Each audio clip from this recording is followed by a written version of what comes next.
ಎಲ್ರಿಗೂ ನಮಸ್ಕಾರ. ನಾನು Rohit Desai, founder of JV experts. ಈ ವಿಡಿಯೋದಲ್ಲಿ ನಾವು ನೋಡೋಣ ಯಾವ ರೀತಿಯಲ್ಲಿ ನಾವು ಸಿ ರೂಟ್ಸಿಂದ ಎಕ್ಸ್ಪೋರ್ಟ್ ಮಾಡ್ಬೋದು ಅಥವಾ ಇಂಪೋರ್ಟ್ ಮಾಡ್ಬೋದು ಅಂತ. ಸೊ ಇವಾಗ ಬೇರೆ ಬೇರೆ ರೂಟಲ್ಲಿ ಬೇರೆ ಬೇರೆ ನಾವು ಏರಿಂದನಾದರೂ ಕಳಿಸ್ಬೋದು, ರೋಡಿಂದಾದರೂ ಕಳಿಸ್ಬೋದು, ರೇಲಿಂದಾದರೂ ಕಳಿಸ್ಬೋದು, ಅಥವಾ ಸಿ ರೂಟ್ಸಿಂದಾದರೂ ಕಳಿಸ್ಬೋದು. ಸೊ ಸಿ ರೂಟ್ಸಲ್ಲಿ ಏನು ಪ್ರೊಸೆಸ್ ಇರುತ್ತೆ, ಯಾವ ಥರ ಆಪ್ರೇಷನ್ಸ್ ಇರುತ್ತೆ, ಅದನ್ನು ಅರ್ಥ ಮಾಡ್ಕೊಳ್ಳೋಣ. ಫಸ್ಟ್ ಬಂದು ಇವಾಗ ನಾವು ಇಂಪೋರ್ಟ್ ಪ್ರೊಸೆಸ್ ಹೇಗಿರುತ್ತೆ, ಇಂಪೋರ್ಟಲ್ಲಿ ಏನೇನಾಗುತ್ತೆ ಅದನ್ನು ನೋಡೋಣ. ಸೊ ಇವಾಗ ನಾವೇನಾದರೂ ಒಂದು ಪ್ರಾಡಕ್ಟ್ನ ನಾವು ಇಂಪೋರ್ಟ್ ಮಾಡಬೇಕಂದ್ರೆ ಒಂದು ಸಪ್ಲೈಯರ್ ಬೇಕಾಗತ್ತೆ, ಯಾರ ಕಡೆಯಿಂದಾದರೂ ನಾವು ಮೆಟೀರಿಯಲ್ ತರಿಸ್ಬೇಕಾಗತ್ತೆ.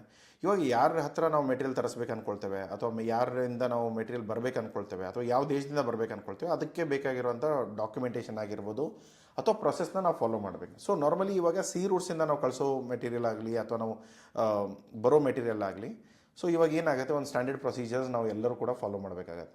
ಸೊ ಇದರಲ್ಲಿ ನಾವು ಫಸ್ಟ್ ಕೆಲಸ ಮಾಡಬೇಕಾಗಿರೋದೇನು, ಒಂದು ಒಳ್ಳೆ ಸಪ್ಲೈಯರ್ನ ಐಡೆಂಟಿಫೈ ಮಾಡಿ. ಯಾಕಂದರೆ ಏನಾಗುತ್ತೆ, ನಿಮ್ಮ ದುಡ್ಡು ಸಿಕ್ಕಾಕೊಳ್ಳೋ ಚಾನ್ಸಸ್ ಇಲ್ಲೇ ಇರುತ್ತೆ. ಇವಾಗ ಒಳ್ಳೆ ಸಪ್ಲೈಯರ್ ಇಲ್ಲ. ಫಾರ್ ಎಕ್ಸಾಂಪಲ್ ಇವಾಗ ನಾವು ಯಾವುದೋ ಗಾನದಿಂದ ಕೋಕೋ ಬೀನ್ಸ್ಗಳನ್ನ ಇಂಪೋರ್ಟ್ ಮಾಡ್ತೇವೆ.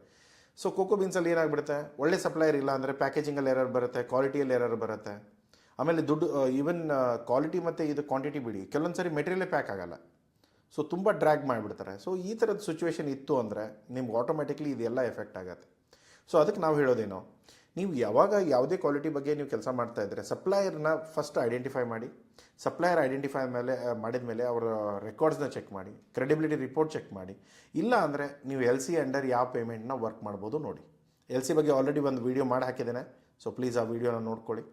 ಇದೇ ಯೂಟ್ಯೂಬ್ ಚಾನಲಲ್ಲಿ ಒಂದು ಮೂರು ಲ್ಯಾಂಗ್ವೇಜಸಲ್ಲಿ ನಾವು ವೀಡಿಯೋಗಳನ್ನ ಮಾಡಿ ಹಾಕ್ತಾ ಇದ್ದೇವೆ. ಸೊ ಅದಕ್ಕೆ ನೀವು ಪ್ಲೇಲಿಸ್ಟ್ನ ಫಾಲೋ ಮಾಡಿದರೆ ನಿಮ್ಮ ಕನ್ನಡದಲ್ಲಿ ಇರೋದು ಎಲ್ಲ ವೀಡಿಯೋಸ್ಗಳು ಒಂದೇ ಹತ್ತಿರ ಸಿಗುತ್ತೆ. ಅದನ್ನು ನೋಡಿಕೊಂಡು ನೀವು ಪ್ಲ್ಯಾನ್ ಮಾಡಿಕೊಡಿ. ಇವಾಗ ಬರೋದು ಫಸ್ಟ್ ಏನಂತಂದರೆ, ಇವಾಗ ಸಪ್ಲೈಯರ್ ಜೊತೆಗೆ ನನಗೆ ಪ್ರೈಸಸ್ ಮಾತಾಡ್ಕೋಬೇಕು, ಡೆಲಿವರಿ ಟರ್ಮ್ಸ್ ಮಾತಾಡಬೇಕು, ಲಾಜಿಸ್ಟಿಕ್ಸ್ ಮಾತಾಡ್ಕೋಬೇಕು, ಪ್ರತಿಯೊಂದು ನಾವು ಫೈನಲೈಸ್ ಮಾಡಬೇಕಾಗತ್ತೆ. ಅದರಲ್ಲಿ ಏನಿದೆ, ಮೇನ್ ಆಗಿರೋದು ಫಸ್ಟ್ ಇನ್ಕೋಟಮ್ಸ್. ಇನ್ಕೋಟಮ್ಸ್ ನಾವು ಯಾವ ಇನ್ಕೋಟಮಲ್ಲಿ, ಯಾಕೆಂದರೆ ನಾವು ಪ್ರೈಸ್ ಕೊಡಬೇಕಾದಾಗ ಯಾವ ಇನ್ಕೋಟಮಲ್ಲಿ ಕೊಡಬೇಕು, ನಾನೇನು ಅವ್ರ ಮನೆಯವರೆಗೂ ಹೋಗಿ ಮುಟ್ಟಿಸ್ತಾ ಇದ್ದೀನಾ, ಅಥವಾ ಅರ್ಧ ದಾರಿಯಲ್ಲಿ ಮುಟ್ಟಿಸ್ತಾ ಇದ್ದೀನಾ, ಅಥವಾ ನನ್ನ ಮನೆಗೆ ಬಂದು ಅವರೇ ತೊಗೊಂಡು ಹೋಗ್ತಾರಾ, ಇದನ್ನು ಫಸ್ಟ್ ಡಿಫೈನ್ ಮಾಡ್ಕೋಬೇಕಾಗತ್ತೆ. ಸೊ ಇದು ಮಾಡಿದ ತಕ್ಷಣ ಏನಾಗುತ್ತೆ, ಓಕೆ ನನಗೆ ಇವಾಗ ಲಾಜಿಸ್ಟಿಕ್ ಕಾಸ್ಟ್ ಕೂಡ ನಾನು ಅದರಲ್ಲೇ ಇನ್ವಾಲ್ವ್ ಮಾಡಬೇಕು. ಸೊ ಅದಕ್ಕೆ ನಾನೇನು ಹೇಳ್ತೇನೆ, ಓಕೆ ಇಲ್ಲಿಂದ ಇಲ್ಲಿವರೆಗೂ ನಾನು ಪ್ರೈಸ್ಗಳನ್ನ ನಿಮ್ಗೆ ಕೊಡ್ತೇನೆ, ಇಲ್ಲಿಗೆ ಬಂದು ನೀವು ಮೆಟೀರಿಯಲ್ ಪಿಕ್ ಮಾಡ್ಕೊಳ್ಳಿ, ಇದ್ರ ಮೇಲೆ ನಿಮ್ಮ ರೆಸ್ಪಾನ್ಸಿಬಿಲಿಟಿ ಇರುತ್ತೆ ಅಂತ ಹೇಳ್ತೇನೆ. ಅದು CIF ಆಗಿರ್ಬೋದು, FOB ಆಗಿರ್ಬೋದು, ಅಥವಾ DDP ಆಗಿರ್ಬೋದು. ನಾರ್ಮಲಿ ನಿಮ್ಮ ಕೆಪಾಸಿಟಿ ಇತ್ತು ಅಥವಾ ನಿಮ್ಮ ಫ್ರೈಟ್ ಫಾರ್ವರ್ಡರ್ ಒಳ್ಳೆಯವನಿದ್ರೆ DDP ವರೆಗೂ ನೀವು ಕೆಲಸ ಮಾಡ್ಬೋದು. ಎಲ್ಲ ರಿಸ್ಕ್ ನಿಮ್ಮದೇ ಇರುತ್ತೆ. ಮೆಟೀರಿಯಲ್ನ ಕ್ಲೈಂಟ್ ಜಾಗಕ್ಕೆ ಹೋಗ್ಬಿಟ್ಟು ಕೊಡೋದಿರುತ್ತೆ, ಇನ್ಕ್ಲೂಡಿಂಗ್ ಅವನ ಇಂಪೋರ್ಟ್ ಫಾರ್ಮಾಲಿಟೀಸ್ ಏನಿದೆ ಅದನ್ನು ಕೂಡ ಕ್ಲಿಯರ್ ಮಾಡಿ ಕೊಡೋದು. ಇವಾಗ ಅದನ್ನು ಕ್ಲಿಯರ್ ಆಗಿಲ್ಲ ಅಥವಾ ಮಾಡಲಿಲ್ಲ, ಸೊ ಹಾಗಿದ್ದಾಗ ನೀವು FOB ಅಥವಾ CIF ನೋಡಿಕೊಂಡ್ರು ಕೂಡ ಸಾಕಾಗತ್ತೆ. ಇವಾಗ ಇಂಪೋರ್ಟ್ ಮಾಡಬೇಕಾದಾಗ ಸರ್ ಇದು ಬೇರೆ ಲೈಸೆನ್ಸ್ಗಳು ಬೇಕಾಗುತ್ತೆ. ಇಂಡಿಯಾದಲ್ಲಾದರೆ ನಮಗೆ ಎಕ್ಸ್ಪೋರ್ಟ್ ಇಂಪೋರ್ಟ್ ಲೈಸೆನ್ಸ್ ಎರಡೂ ಒಂದೇ, ಅಥವಾ ನೀವೇನೋ ಬೇರೆ ಕಡೆಯಿಂದ ನೋಡ್ತಾ ಇದ್ದರೆ. ಸೊ ಎಕ್ಸ್ಪೋರ್ಟ್ ಕೆಲವೊಂದು ದೇಶದಲ್ಲಿ ಹೇಗಿದೆ ಅಂದರೆ ಎಕ್ಸ್ಪೋರ್ಟ್ ಲೈಸೆನ್ಸೇ ಬೇರೆ ಇದೆ, ಇಂಪೋರ್ಟ್ ಲೈಸೆನ್ಸೇ ಬೇರೆ ಇದೆ. ಸೊ ನಮಗೆ ಒಂದು ಅಡ್ವಾಂಟೇಜ್ ಏನಿದೆ, ಎಕ್ಸ್ಪೋರ್ಟ್ ಇಂಪೋರ್ಟ್ ಕೋಡ್ ಅಂತ ಒಂದು ಲೈಸೆನ್ಸ್ ಸಿಕ್ಕರೆ ಮುಗಿದೋಯ್ತು. ಅದರಿಂದ ನಮಗೆ ಎರಡೂ ಬಿಸ್ನೆಸ್ ಕೂಡ ನಾವು ಮಾಡ್ಬೋದು. ಇದರಲ್ಲಿ ಇವಾಗ ನೀವು ಏನಾದರೂ ಪ್ರಾಡಕ್ಟ್ಸ್ಗಳನ್ನ ತರಿಸ್ಕೊಳ್ಬೇಕು. ಓಕೆ ಚೈನಾದಿಂದ ಯಾರೋ ಒಬ್ಬ ಸಪ್ಲೈಯರ್ನ ಐಡೆಂಟಿಫೈ ಮಾಡಿದ್ರೆ, ಅಥವಾ ಬೇರೆ ಎಲ್ಲಿಂದನೋ ಒಬ್ಬ ಸಪ್ಲೈಯರ್ನ ಐಡೆಂಟಿಫೈ ಮಾಡಿದ್ರೆ, ಇವಾಗ ಅವನ ಕಡೆಯಿಂದ ನಾವು ಮೆಟೀರಿಯಲ್ ತರಿಸ್ಬೇಕು. ಅದೇನಾದರೂ ಫುಡ್ ಮೆಟೀರಿಯಲ್ಸ್ ಇದ್ದರೆ FSSAI ಬೇಕಾಗತ್ತೆ. ಅದೇನಾದರೂ ಎಲೆಕ್ಟ್ರಾನಿಕ್ಸ್ ಇದ್ದರೆ BIS ಸರ್ಟಿಫಿಕೇಷನ್ ಬೇಕಾಗತ್ತೆ. ಇವು ಎಲ್ಲ ಒಂದು ಸೆಟ್ ಡಾಕ್ಯುಮೆಂಟ್ಸ್ ಏನಿದೆ ಅದು ಎಲ್ಲರಿಗೂ ಯೂನಿವರ್ಸಲ್ ಇದೆ. ನೀವು ಯಾವುದೇ ಪ್ರಾಡಕ್ಟ್ಸ್ ತರಿಸಿ ಇವೆಲ್ಲ ಪ್ರಾಡಕ್ಟ್ಸ್ಗಳು ಲಿಸ್ಟ್ಗಳು ಬೇಕೇ ಬೇಕು. ಅದರ ಹೊರತಾಗಿ ಕೆಲವೊಂದು ಸಾರಿ ಏನಾಗುತ್ತೆ, ನೀವು ಯಾವುದಾದ್ರೂ ಎಕ್ಸ್ಟ್ರಾ ಡಾಕ್ಯುಮೆಂಟ್ ಅಥವಾ ಬೇರೆ ಯಾವುದೋ ಸ್ಪೆಸಿಫಿಕ್ ಪ್ರಾಡಕ್ಟ್ ತರಿಸೋವಾಗ ಅದಕ್ಕೆ ಬೇಕಾಗೋ ಸಪ್ರೇಟ್ ಡಾಕ್ಯುಮೆಂಟೇಷನ್ ಕೂಡ ಇರುತ್ತೆ. ಸೊ ನೀವು ಯಾವುದಾದ್ರೂ ಪ್ರಾಡಕ್ಟ್ಸ್ ಬಗ್ಗೆ ಕನ್ಫ್ಯೂಷನ್ ಇದ್ದರೆ ಕೆಳಗಡೆ ಕಮೆಂಟ್ ಬಾಕ್ಸಲ್ಲಿ ಹಾಕಿ ನಾನು ರಿಪ್ಲೈ ಕೊಡ್ತೇನೆ. ಬಟ್ ಏನು ಮೇಜರ್ಲಿ ಒಂದು ಕನ್ಸರ್ನ್ ಏನು ಅಂದರೆ, ನೀವು ಕೆಲವೊಂದು ಸಾರಿ ಚೆಕ್ ಮಾಡಿದೆ, ನನಗೆ ಯಾವ ಇಂಪೋರ್ಟಿಗೆ ಏನೇನು ಡಾಕ್ಯುಮೆಂಟ್ಸ್ ಬೇಕೋ ನಾನು ಚೆಕ್ ಮಾಡಿಲ್ಲ, ಬರೀ ನಾನು ಪೇಮೆಂಟ್ ಕೊಟ್ಟಿದ್ದೇನೆ, ಆ ಮೆಟೀರಿಯಲ್ ಬರ್ತಾ ಇದೆ. ಮೆಟೀರಿಯಲ್ ಬಂದ ಮೇಲೆ ಅದು ಕಸ್ಟಮರ್ ಹತ್ರ ಸಿಕ್ಕಾಕೊಳ್ಳುತ್ತೆ. ಮೇ ಬಿ ಅದಕ್ಕೆ ಲೈಸೆನ್ಸ್ಗಳಿದೆ, ರೂಲ್ಸ್ ಇದೆ, ಆ ರೂಲ್ಸ್ಗಳು ನಿಮ್ಗೆ ಗೊತ್ತಿಲ್ಲ ಅಥವಾ ನೀವು ಫಾಲೋ ಮಾಡಿಲ್ಲ. ಸೊ ಎರಡರಲ್ಲಿ ಒಂದಾಗತ್ತೆ. ಸೊ ಗೊತ್ತಿಲ್ಲದೆ ಇದ್ದರೂ ನಿಮ್ಮದೇ ತಪ್ಪು, ಗೊತ್ತಿದ್ದು ಮಾಡಿಲ್ಲ ಅಂದರೂ ಕೂಡ ನಿಮ್ಮದೇ ತಪ್ಪಿರುತ್ತೆ. ಸೊ ಕಸ್ಟಮಲ್ಲಿ ಏನಾಗುತ್ತೆ, ಮೆಟೀರಿಯಲ್ಗಳು ಸಿಕ್ಕಾಕೊಳ್ಳುತ್ತೆ. ಅದಾದಮೇಲೆ ನೀವೇನು ಮಾಡ್ತೀರಾ, ನಮ್ಮಂಥ ಕನ್ಸಲ್ಟೇಷನ್ ಆಯಿತು, ಬೇರೆ ಯಾರಾದರೂ ನಿಮಗೆ ಹೆಲ್ಪ್ ಮಾಡೋರಿದ್ದರೆ ಅವ್ರ ಹತ್ರ ಹೋಗಿ ಸರ್ ಇದನ್ನು ಸಾಲ್ವ್ ಮಾಡಿಕೊಡಿ. ಸಾಲ್ವ್ ಮಾಡೋದು ಹೇಗೆ, ಪ್ರತಿಯೊಂದು ಅಲ್ಲಿಂದ ಸ್ಟಾರ್ಟ್ ಆಗುತ್ತೆ. ಸರ್ಟಿಫಿಕೇಷನ್ ಅಪ್ಲೈ ಮಾಡೋದು, ಗೌರ್ಮೆಂಟ್ ಜೊತೆ ಮ್ಯಾನೇಜ್ ಮಾಡೋದು, ಕಸ್ಟಮ್ ಹೌಸಲ್ಲಿ ಮ್ಯಾನೇಜ್ ಮಾಡೋದು, ತುಂಬ ವಿಷಯಗಳು ಸ್ಟಾರ್ಟ್ ಆಗುತ್ತೆ. ಅದರ ಬದಲು ಏನಾಗುತ್ತೆ, ನೀವು ಸುಮ್ಮನೆ ಮುಂಚೆನೇ ಎಲ್ಲವೂ ತಿಳ್ಕೊಂಡು ಯಾವ ಬಿಸ್ನೆಸ್ ಎಂಟರ್ ಮಾಡ್ತಾಯಿದ್ದೀರಾ, ಏನು ಖರ್ಚು ಬರುತ್ತೆ. ಇವಾಗ ಕೆಲವೊಂದು ಸರಿ ನೀವೇನು ಎಕ್ಸ್ಪೆಕ್ಟೇ ಮಾಡಿರಲ್ಲ, ಅಷ್ಟು ಖರ್ಚುಗಳು ಬಂದುಬಿಡುತ್ತೆ ಲೈಸೆನ್ಸ್ ಮೇಲೆ. ಕೆಲವೊಂದು ಲೈಸೆನ್ಸಸ್ ತುಂಬ ಎಕ್ಸ್ಪೆನ್ಸಿವ್ ಇದೆ. ಸೊ ಅದಕ್ಕೆ ನೀವು ಯೋಚನೆ ಮಾಡ್ಕೊಂಡು ಮಾಡಬೇಕಾಗಿರೋದೇನು, ಏನು ಇಂಪೋರ್ಟ್ ಮಾಡ್ತಾ ಇದ್ದಾರೆ, ಯಾಕೆ ಇಂಪೋರ್ಟ್ ಮಾಡ್ತಾ ಇದ್ದಾರೆ, ಅದ್ರ ಮಾರ್ಕೆಟ್ ಏನಿದೆ ಎಲ್ಲವೂ ಅರ್ಥ ಮಾಡ್ಕೊಂಡ್ಮೇಲೆ ಅದರ ಕಂಪ್ಲೈನ್ಸಸ್ ಏನಿದೆ, ರೂಲ್ಸ್ ಆ್ಯಂಡ್ ರೆಗ್ಯುಲೇಷನ್ಸ್ ಏನಿದೆ ಅದನ್ನು ಒಂದು ಸರಿ ನೋಡಿಕೊಂಡ್ರೆ ನಿಮಗೆ ಎಲ್ಲ ಡೀಟೇಲ್ಸ್ಗಳು ಗೊತ್ತಾಗುತ್ತೆ. ಗೊತ್ತಾದಮೇಲೆ ಅದರ ಅಕಾರ್ಡಿಂಗ್ಲಿ ನೀವು ಕೆಲಸ ಮಾಡ್ಬೋದು. ಇಲ್ಲಾಂದರೆ ಏನಾಗುತ್ತೆ, ದುಡ್ಡು ಸಿಕ್ಕಾಕೊಳ್ಳುತ್ತೆ, ಮೆಟೀರಿಯಲ್ಗಳು ಸಿಕ್ಕಾಕೊಳ್ಳುತ್ತೆ. ಇವಾಗ ನಾನು ಇಷ್ಟಪಟ್ಟು ಇಷ್ಟೆಲ್ಲ ರಿಸರ್ಚ್ ಮಾಡಿ ಸಪ್ಲೈಯರ್ನ ಐಡೆಂಟಿಫೈ ಮೆಟೀರಿಯಲ್ ಮಾಡಿ ಎಲ್ಲ ತರಿಸ್ಕೊಂಡ್ಮೇಲೆ ನನಗೆ ಗೊತ್ತಾಗೋದೇನಿದೆ ಅಂದರೆ ಈ ಮೆಟೀರಿಯಲ್ಗಳು ಇಂಡಿಯಾದಲ್ಲಿ ರಿಸ್ಟ್ರಿಕ್ಟೆಡ್ ಇದೆ, ಇದಕ್ಕೆ ಸಪ್ರೇಟ್ ಲೈಸೆನ್ಸ್ ಬೇಕು, ಅದನ್ನು ಅಪ್ಲೈ ಮಾಡೋಕ್ಕೆ ಒಂದು 5 ಲಕ್ಷ ಬೇಕಾಗುತ್ತೆ. ಹೀಗಿದ್ದಾಗ ನೀವೇನು ಮಾಡ್ತೀರ ಲಾಸ್ಟಿಗೆ, ಆಯ್ತು ಬಿಡಪ್ಪ ಹೋಗಲಿ ಬಿಡು ಮತ್ತೇನು ಮಾಡೋದು, ಲಾಸ್ ಆಯಿತು ಕಂಟೈನರ್ ಹೋಗಲಿ, ಆಟೋಮೆಟಿಕ್ಲಿ ಲಾಸ್ ಮಾಡ್ಕೊಳ್ತೀರ. ಒಂದು ಚಿಕ್ಕ ಡಾಕ್ಯುಮೆಂಟ್, ಒಂದು ಲೈಸೆನ್ಸ್ ಇಲ್ಲದೆ ಇರೋದಕ್ಕೆ ನಿಮ್ಮ ಮೆಟೀರಿಯಲ್ಗಳೆಲ್ಲ ಡಂಪ್ ಆಗೋ ಚಾನ್ಸಸ್ ಇರುತ್ತೆ. ಇಲ್ಲದೆ ಹೋದ್ರೆ ಇನ್ನೊಂದು ಏನಾಗುತ್ತೆ, ಲೈಸೆನ್ಸ್ ಸಿಗ್ತಾ ಇರುತ್ತೆ, ಸ್ವಲ್ಪ ಚೀಪಲ್ಲಿ ಲೈಸೆನ್ಸ್ ಏನೋ ವರ್ಕೌಟ್ ಆಗ್ಬೋದು, ಬಟ್ ಅದ್ರ ಒಂದು ಪ್ರಾಬ್ಲಮ್ ಏನು, ಮೆಟೀರಿಯಲ್ ಬಂದಿರುತ್ತೆ, ಕಸ್ಟಮಲ್ಲಿರುತ್ತೆ, ನೀವು ಇನ್ನೂ ಲೈಸೆನ್ಸ್ ಆಟಾಡ್ತಾ ಇರ್ತೀರ, ಅವಾಗೇನಾಗುತ್ತೆ, ಟೈಮ್ ಹೋಗ್ತಾ ಇರುತ್ತೆ, ಅದರ ಸ್ಟೋರೇಜ್ ಚಾರ್ಜ್ ಬರುತ್ತೆ, ಡ್ಯಾಮೇಜ್ ಚಾರ್ಜಸ್ ಬರುತ್ತೆ, ಈ ಥರದ್ದು ಎಲ್ಲ ಖರ್ಚುಗಳು ಬಂದಾಗ ಆಟೋಮೆಟಿಕ್ಲಿ ಏನಾಗುತ್ತೆ, ಅದೆಲ್ಲವೂ ಕೂಡ ನಿಮ್ಮ ಪ್ರಾಫಿಟ್ನಿಂದ ತಿಂತಾ ಇರುತ್ತೆ. ಸೊ ನಿಮ್ಮ ಪ್ರಾಫಿಟ್ ಕಡಿಮೆ ಆಗ್ತಾ ಲಾಸ್ಟಿಗೆ ನೀವೇನಾಗುತ್ತೆ, ನೀವು ಏನು ಪಾಸಿಟಿವಲ್ಲಿ ಅಂದ್ಕೊಂಡಿದ್ರೋ ಅದು ನೆಗೆಟಿವಲ್ಲಿ ನಿಮ್ಮ ಪ್ರಾಫಿಟ್ಗಳು ಬರುತ್ತೆ. ಸೊ ನೆಗೆಟಿವ್ ಪ್ರಾಫಿಟ್ ಅಂದರೆ ಲಾಸ್ ಆಗಿರುತ್ತೆ ಆಬ್ವಿಯಸ್ಲಿ. ಸೊ ಹೀಗಾದಾಗ ನಿಮಗೇನು ವರ್ಕೌಟ್ ಆಗೋಲ್ಲ. ಸೊ ತುಂಬ ಇಂಪಾರ್ಟೆಂಟ್ ಇರುತ್ತೆ, ತುಂಬ ವಿಷಯಗಳಿರುತ್ತೆ, ಬಟ್ ಅರ್ಥ ಮಾಡ್ಕೊಂಡು ನೀವು ಕರೆಕ್ಟಾಗಿ ಮಾಡಿಕೊಂಡ್ರೆ ಎಕ್ಸ್ಪೋರ್ಟ್ ಇಂಪೋರ್ಟ್ ಬಿಸ್ನೆಸ್ ತುಂಬ ಈಸಿಯಾಗಿದೆ. ಬಟ್ ಆದರೆ ಏನು ಜನಕ್ಕೆ ಅದು ಗೊತ್ತಿಲ್ಲದೆ ಇರೋದ್ರಿಂದ ಇಷ್ಟೆಲ್ಲ ಕಾಂಪ್ಲಿಕೇಶನ್ಸ್ ಆಗ್ತಾ ಇರೋದು. ಆದರೆ ನಿಮ್ಗೆ ಗೊತ್ತಿಲ್ಲ ಅಂದರೆ ತುಂಬ ಜನ ಇದ್ದಾರೆ ಹೆಲ್ಪ್ ಮಾಡೋಕ್ಕೆ, ಹೆಲ್ಪ್ ಮಾಡ್ತಾರೆ. ಬಟ್ ಏನು, ಇವಾಗ ನಾನು ಹೆಲ್ಪು ತೊಗೊಳ್ಳಲ್ಲ, ನಾನು ಕನ್ಸಲ್ಟೇಷನ್ನು ತೊಗೊಳ್ಳಲ್ಲ, ನಾನು ಹೀಗೆ ಮಾಡೋದು ಅಂತಂದರೆ ಆಟೋಮೆಟಿಕ್ಲಿ ನೀವೇನಾಗುತ್ತೆ, ಒಂದು ಪ್ರಾಬ್ಲಮಲ್ಲಿ ಸಿಕ್ಕಾಕ್ಕೊಳ್ತೀರ, ಕಷ್ಟಗಳಾಗುತ್ತೆ. ಒಂದು ಸರಿ ನಿಮ್ಮ ಲೈಸೆನ್ಸಸ್ ಎಲ್ಲ ಕರೆಕ್ಟಾಗಿದೆ, ಅಗ್ರಿಮೆಂಟ್ಸ್ ಎಲ್ಲ ಫೈನಲ್ ಆಯಿತು, ಪ್ರೈಸಸ್ ಎಲ್ಲ ಫೈನಲ್ ಆಗಿದೆ, ಪರ್ಚೇಸ್ ಅಗ್ರಿಮೆಂಟ್ ಆಲ್ರೆಡಿ ರೆಡಿ ಆಗಿದೆ, ಅದಾದಮೇಲೆ ನೆಕ್ಸ್ಟ್ ನೀವೇನು ಮಾಡ್ತೀರಾ, ಯಾವ ಇನ್ಕೋಟರ್ಮಲ್ಲಿ ಫೈನಲ್ ಮಾಡಿದ್ದೀರಾ ಆ ಇನ್ಕೋಟರ್ಮಲ್ಲಿ ನಿಮಗೆ ಫ್ರೈಟ್ ಬುಕ್ ಆಗುತ್ತೆ. ಕಂಟೈನರ್ ಆಗಿರ್ಬೋದು, ಅಥವಾ LCL ಆಗಿರ್ಬೋದು, ಅಥವಾ FCL ಆಗಿರ್ಬೋದು. ಕಂಟೈನರ್ಸ್ ಬಗ್ಗೆ ಆಲ್ರೆಡಿ ಒಂದು ವಿಡಿಯೋ ಇದೆ, ಹೋಗ್ಬಿಟ್ಟು ನೋಡ್ಕೊಳ್ಳಿ ನೋಡಿಲ್ಲ ಅಂದರೆ. ಇದರಲ್ಲಿ ಏನಾಗುತ್ತೆ, ನೀವು ಅದು ಚಿಕ್ಕ ವಾಲ್ಯೂಮ್ ಆಗಿರ್ಬೋದು ಅಥವಾ ಫುಲ್ ಕಂಟೈನರ್ ಲೋಡ್ ಇರ್ಬೋದು, ಇದನ್ನು ನೀವೇನಾದರೂ ಎಕ್ಸ್ಪೋರ್ಟ್ಸ್ ಮಾಡಿದರೆ ನೀವು ಅಲ್ಲಿ ಬುಕ್ ಮಾಡ್ತೀರಾ, ನೀವೇ ಪಿಕಪ್ ಮಾಡಿಸ್ಕೊಳ್ತೀರಾ, ನೀವೇ ಡೆಲಿವರಿ ಮಾಡಿಸ್ಕೊಳ್ತೀರಾ. ಆದರೆ ಒಂದು ವೇಳೆ ನೀವೇನಾದರೂ ಅವ್ರಿಗೇನಾದರೂ ಕಳ್ಸೋಕ್ಕೆ ಹೇಳಿದ್ದೀರಾ, CIF ಟರ್ಮ್ಸಲ್ಲಿ ಹೇಳಿದ್ದೀರಾ ಅಂದರೆ ನಾರ್ಮಲಿ ಅವರೇ ಕಂಟೈನರ್ ಬುಕ್ ಮಾಡಿ ನಿಮಗೆಲ್ಲ ಡೀಟೇಲ್ಸ್ಗಳನ್ನ ಕಳಿಸ್ಕೊಡ್ತಾರೆ. ಅವರ ಫ್ರೈಟ್ ಫಾರ್ವರ್ಡರ್ ಯಾರಿದ್ದಾರೆ ಅವ್ರ ಜೊತೆ ವರ್ಕ್ ಮಾಡ್ಕೊಳ್ತಾರೆ. ಒಂದು ಸರಿ ಕಾರ್ಗೋ ಎಲ್ಲ ಪ್ಯಾಕ್ ಆಗಿ ಅಲ್ಲಿಂದ ಡಿಸ್ಪ್ಯಾಚ್ ಆಯಿತು, ಚೈನಾದಿಂದ ನಾನು ಏನೋ ತರಿಸ್ಕೊಳ್ತಾ ಇದ್ದೇನೆ LED ಪ್ಯಾನಲ್ಸ್ನ. ಸೊ LED ಪ್ಯಾನಲ್ಸ್ ಏನಾಗುತ್ತೆ, ಅಲ್ಲಿಂದ ಪ್ಯಾಕ್ ಆಗುತ್ತೆ. ಒಂದು ನಾನು ಚಿಕ್ಕ ವಾಲ್ಯೂಮ್ ತರಿಸ್ಕೊಳ್ತೇನೆ, ಬರೀ ಸ್ಯಾಂಪಲ್ ಆರ್ಡರ್ ಅಂದರೆ ಒಂದು ಸ್ವಲ್ಪ ಕಡಿಮೆ ವಾಲ್ಯೂಮ್ ಇರುತ್ತೆ. ಸೊ ನಾನು ಏನು ಮಾಡ್ತೇನೆ, ಒಂದು LCL ಆರ್ಡರ್ ಬುಕ್ ಮಾಡ್ತೇನೆ.